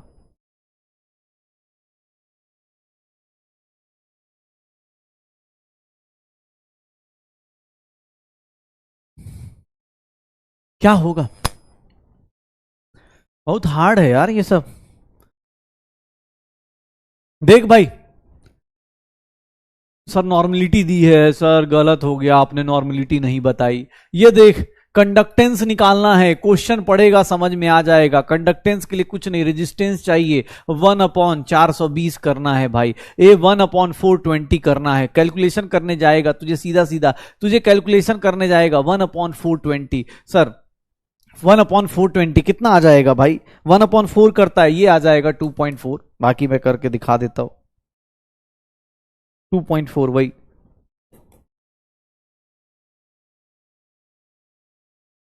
ये आ जाएगा, हो गया, इतना ही करना है। अब ये देख ले, अभी सो सो कैसे होगा? अरे भाई कुछ नहीं करना, तुझे जानबूझ के दिया। देखना अभी इसी क्लास में मैं जानता हूं ये जो जनता है ना जो गलतियां कर रही है, वो सब अगले दिन कल कराऊंगा ना बेटा क्वेश्चन, तुम ध्यान रखना, प्रूफ दे देंगे वो बच्चे, क्योंकि वो बस रिवाइज करके आएंगे। अभी क्या मैं जानबूझ के यहाँ सर नॉर्मलिटी कोई जरूरत ही नहीं थी, नॉर्मलिटी कोई दिक्कत ही नहीं थी, जरूरत ही नहीं थी नॉर्मलिटी की। नॉर्मलिटी कोई जरूरत थी क्या? नहीं थी, बस ऐसे ही मजे में दे दिया ताकि कुछ बच्चे तो डर के छोड़ दे, उनको पता है अरे सर नॉर्मलिटी पूछ दिया। अब नॉर्मलिटी से एक चीज आज आ गई, अब देखो ये देखो सर, ये देखना इक्विवेलेंट कंडक्टिविटी, इक्विवेलेंट कंडक्टिविटी, ये देखो इक्विवेलेंट कंडक्टिविटी कैसे आएगा, चलो बताओ इसका फॉर्मूला कैसे होगा, किसके इक्वल होगा? इक्विवेलेंट कंडक्टिविटी किसके इक्वल होगा? इक्विवेलेंट कंडक्टिविटी की बात करेंगे तो लेमडा इक्विवेलेंट क्या होगा? सर वहां मोलर कॉन्सेंट्रेशन लेते थे, यहां पर क्या लेंगे? नॉर्मलिटी लेंगे। यहां पर ये क्या हो गया? कंडक्टिविटी हो गया। देख भाई सर फॉर्मूला ये देखना, नॉर्मलिटी हो गई। अब भैया नॉर्मलिटी क्या होती थी? Molarity into N factor. अभी इसी साल पढ़ाया था, 11 तो छोड़ दो, इसी साल पढ़ाया था, कुछ ऐसा पढ़ाया था। तो देख रहे कितना डिफिकल्ट फॉर्मूला हो गया। इसके भी दो तरीके हो सकते हैं, इसके भी दो फॉर्मूले कि सर अगर kappa is in siemens centimetre inverse then lambda equivalent क्या हो जाएगा? Kappa upon into 1000 upon normality. Sir ऊपर 1000 से मल्टीप्लाई करेंगे, इसका यूनिट क्या आएगा? यहां पर मोल इनवर्स के बदले क्या आ जाएगा? इक्विवेलेंट इनवर्स आ जाएगा। अगर मैं बोल दूं कि इफ, सर देखो ना सब कुछ रिपीट कर रहा हूं, अब तुझे फॉर्मूला भी याद करने के लिए 2 बार तो फॉर्मूला रिपीट कर दिया भाई साहब। लेमडा इक्विवेलेंट का फॉर्मूला मीटर में है तो सर नीचे मल्टीप्लाई करेंगे 1000 से, नीचे मल्टीप्लाई करेंगे 1000 से, लेमडा इक्विवेलेंट आ जाएगा। इसका यूनिट क्या आएगा? Siemens metre square equivalent inverse. अब देख बेटा, ओ सर इतना फॉर्मूला, बस सर, हाँ जो पढ़ने वाला है उसको लग रहा होगा याद हो रहा है, अच्छी बात है, याद हो गया मुझे तो। देख लेना, तुझे कुछ नहीं करना। अगर तुझे मोलरिटी वाला फॉर्मूला याद है तो तुझे एग्जाम हॉल में कोई पूछ दे तो लेमडा इक्विवेलेंट कुछ नहीं है, के बाई एन। सर सब कुछ सिमिलर सा, बस यहां नॉर्मलिटी लेना है, बस यहां नॉर्मलिटी लेना है, कर दे भाई नॉर्मलिटी, बस यहां नॉर्मलिटी लेना है, कर दे। और तुझे अगर उसमें भी दिक्कत हो तो ये देख, ये देख भाई, तुझे कुछ नहीं करना, ये देख कॉन्सेंट्रेशन इंटू एन फैक्टर लिख सकता है, लिख सकता है ना। लेमडा इक्विवेलेंट कुछ नहीं। तुझे अगर लगे कि इक्विवेलेंट कंडक्टिविटी नहीं निकालने आता सर मुझे, मैं नहीं निकाल पाऊंगा, तो काम करियो, मोलर कंडक्टिविटी निकाल के उसको एन फैक्टर से डिवाइड कर देना। अब एन फैक्टर क्या होता है ये बात तो तुम्हें शायद, छोड़ो ये बात, हाँ अरे सर छोड़ो सर, क्या कर रहे हो ये सब, हाँ खुश थे हम लोग अभी, ये क्या कर रहे हो? क्वेश्चन सीट बेटा अपलोड हो जाएगा, डोंट वरी, अभी मैं एक बार चेक करवाता हूँ, शाम को अपलोड हो जाएगा। वो कुछ ना कुछ शेड्यूल होता है, उसके बाद ही अपलोड होता है। शेड्यूल मतलब कोई और लेक्चर आ रहा होगा उसके बाद ही शेड्यूल होगा, ठीक है। देख रहे हो सर, अब एन फैक्टर नहीं आता तो फिर तो मुबारक हो तुमको, 12th क्लास तुम्हारी, सदा भागते रहो, दुआ है हमारी। लक्ष्य 2.0, लक्ष्य 3.0, लक्ष्य नीट फास्ट ट्रैक, फिर उम्मीद, फिर अपने पास आरंभ पहले, फिर क्रैश कोर्स, फिर उम्मीद, फिर महा रिवीजन। अब तो तुम्हारा ही नंबर है, अगले साल तो तुम्हारा ही नंबर है भाई, हाँ अगले साल तो तुम्हारा ही नंबर। ये दे आपको बोले भाई lambda M upon N factor कर दे, निकाल दे भाई, ठीक है। क्या ही है भाई एन, अब एन फैक्टर क्या होता है? ये राज जो है, ये राज सॉल्यूशन के साथ ही खत्म हो गया, मुझे नहीं आता, ये राज सॉल्यूशन के साथ खत्म हो गया, ठीक है। ये राज सॉल्यूशन के साथ ही खत्म हो गया भाई साहब, मुझे नहीं आता, अब निकल जाएगा, हो जाएगा। चल एक क्वेश्चन पूछता हूं, एन फैक्टर से अब याद आ गया।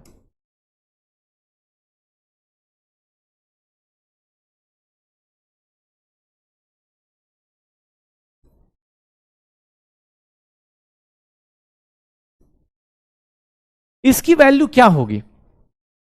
इसकी वैल्यू क्या होगी? इसकी वैल्यू क्या होगी? एन फैक्टर इसका क्या होगा? चलो बता, बता भाई, बता क्या होगा एन फैक्टर इसका? क्या हो जाता है?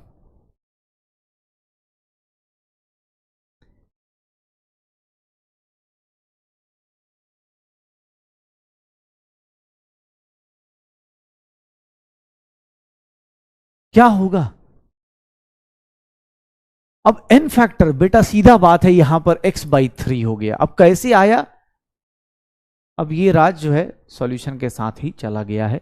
अब मैं इसके आगे नहीं डिस्कशन करूंगा, क्योंकि भाई तुम्हें पता है x/3 कैसे आया। तुमसे कोई पूछ दे, एक सिंपल सा क्वेश्चन पूछ दे कि लेमडा इक्विवेलेंट ऑफ, ये देख लो अपने पास Fe2SO4 होल थ्राइस, इसकी वैल्यू अगर y दी है तो लेमडा m बताओ, इसका बताओ क्या होगा, बता दो भाई। कितने टाइम्स होगा, डबल होगा, ट्रिपल होगा, क्या होगा, ये बता सकते हो? ये बता सकते हो कितना हो जाए? कितना होगा? हाँ, कितना हो जाएगा? कितना हो जाएगा?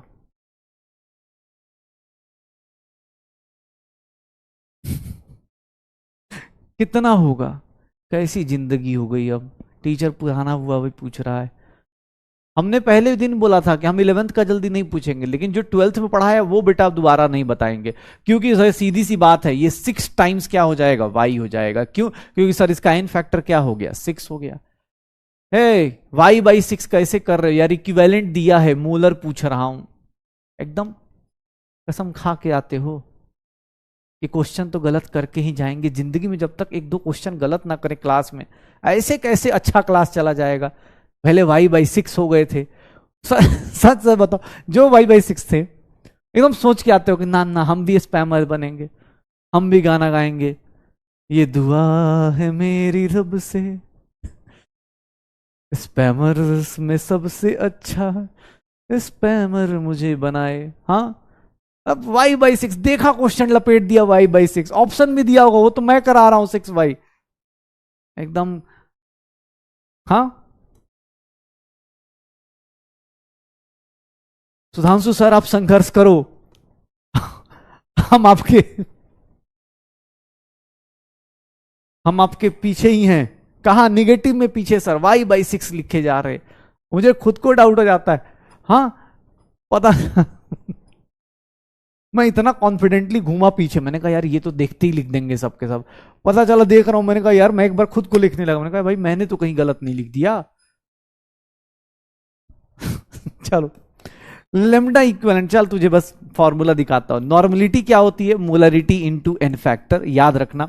ऐसे तो ये सब चीजें बार बार हो चुकी हैं। नंबर ऑफ इक्विवेलेंट्स क्या होते हैं? Number of moles into N factor होता है, इनटू एन फैक्टर होता है। लेकिन याद रखना एक चीज और कि सर लेमडा इक्विवेलेंट, सारे इक्विवेलेंट्स को लिखवा रहा हूं, लेमडा इक्विवेलेंट जो होता है वो क्या होता है? लेमडा एम इनटू क्या हो जाता है, सॉरी लेमडा, देखो संगति का असर पड़ जाता है, lambda M upon N factor. ये देख लो भाई, तीनों फॉर्मूले रिलेट कर दिए, यहीं पर अपनी कहानी खत्म करते, यहीं पर अपनी कहानी खत्म हो जाएगी। श्योर हो? हाँ, देख लो, यहीं पर अपनी कहानी खत्म हो जाएगी, यहीं पर अपनी कहानी खत्म हो जाएगी। क्वेश्चन कहां गया यार इक्विवेलेंट वाला, देखो। चलो कल पूछूंगा, आज रहने दो। हाँ, आज थोड़ा अलग बातें करते हैं, अलग अलग बातें कर लेते हैं, अलग बातें कर लेते हैं। हाँ हाँ, ये देखो देखो देखो, लेमडा इक्विवेलेंट आ गया सर, लेमडा एम आ गया, आज मोलर कंडक्टिविटी आ गई। मोलर कंडक्टिविटी भैया जिंदगी परेशान कर गई। कल भैया मैं सच बता रहा हूं, पढ़ के आना, नहीं तो कल पूरा सरदर्द होने की गारंटी है भाई। ओ स्पैमर भाई, तुझे ही बोल रहा हूँ, ठीक है? तो अच्छा स्पैमर है, क्लास तो कम से कम अटेंड करता है, कम से कम गलत सही कुछ भी अपना वोट दे रहा है किसी को, लेकिन ये तो पढ़ के आते फिर भी गलत कर लेते। ठीक है, मैं एक बात बता रहा था, मुझे बोला गया कि सर सिंपल सा, चल कोई ना, ठीक है, अब अगली क्लास में कर लेंगे। आज तो मैं कितना सोच के आया था। हाँ, अरे सोच के नहीं आया था मैं, जानबूझ के ज्यादा पीपीटी लेके आया था। एक दो लोग घबरा जाते हैं, सर आपने पीपीटी स्किप कर दिया। अरे भाई वो अगली क्लास में यूज हो जाता है, टेंशन मत लो। मैं जानबूझ के ज्यादा सोच के लाता हूँ, मेरी एक्सपेक्टेशन तुमसे बहुत ज्यादा होती है।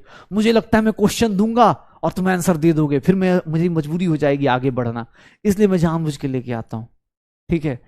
हाँ, वो गाना नहीं है, तेरी उम्मीद, वही वाला। मुझे लगता है मेरी उम्मीद बहुत ज्यादा है तुमसे। ठीक है, चलो समरी, समरी क्या था तो आज क्या पढ़ा यार, आज क्या पढ़ा? फिजिक्स नहीं, कंडक्टेंस, रेजिस्टेंस, कंडक्टेंस, कंडक्टिविटी, क्या क्या पढ़ दिया, कंडक्टेंस, कंडक्टिविटी, लेमडा एम पढ़ दिया, लेमडा इक्विवेलेंट पढ़ दिया, ठीक है। ये कंडक्टेंस, कंडक्टिविटी। होमवर्क में भैया कुछ नहीं, आज सिर्फ और सिर्फ रिवीजन करना है, और जो क्वेश्चन कराए गए हैं प्लीज रिवीजन करके आइएगा, क्योंकि कल आपका केबीडी इंतजार करेगा इन सारे क्वेश्चंस के लिए जो आज हम लोग हंसी मजाक करते हुए कर गए। कल हम लोग इसके बारे में फिर से एक बार डिस्कस करेंगे, और कल से क्लास 4 to 5:30 होने वाली है, कल से क्लास 4 to 5:30 होने वाली है, तो उस दिन बात करेंगे। हाँ, कल से क्लास 1:30 ऐसे करके चलने वाली है। कल से क्लास 3 होने वाली है, शायद एक बार आप लोगों को मिल भी जाएगा, कर लेना। ओके, हाँ चलो भाई, बढ़िया। तो सब लोगों ने अपना अपना वोट दे देना है जाते टाइम, और वोट दे देना मतलब तुम्हें अब वोट वहां जाके नहीं देना है इलेक्शन में, ठीक है। बाकी मैं अपना वोट दे दूंगा, टेंशन मत लो, जो लोग भी अपने पोस्ट वो कर रहे थे। फ्राइडे शायद लेक्चर, जिस दिन चैप्टर एंड हो गया ना, उस दिन दो गाना सुना दूंगा। चल 2 गाना सुना दूंगा, अभी नहीं भाई, अभी इसके बाद फिर से अर्जुना की क्लास है, गले की बैंड बज जाएगी, और बहुत बकवास सुनाऊंगा, ठीक है। तो इसलिए फ्राइडे को सिर्फ तेरी क्लास होगी, तो फ्राइडे को आराम से एकदम होता है ना कि एकदम होता है ना, फ्राइडे को जिस दिन चैप्टर एंड होगा उस दिन, ठीक है। चलो ओके, मिलते हैं अगली क्लास में। अगली क्लास में भैया बहुत खतरनाक चीजें होने वाली हैं, ध्यान से पढ़ना। कल 4 बजे मिलेंगे 5:30 तक। Okay, bye bye.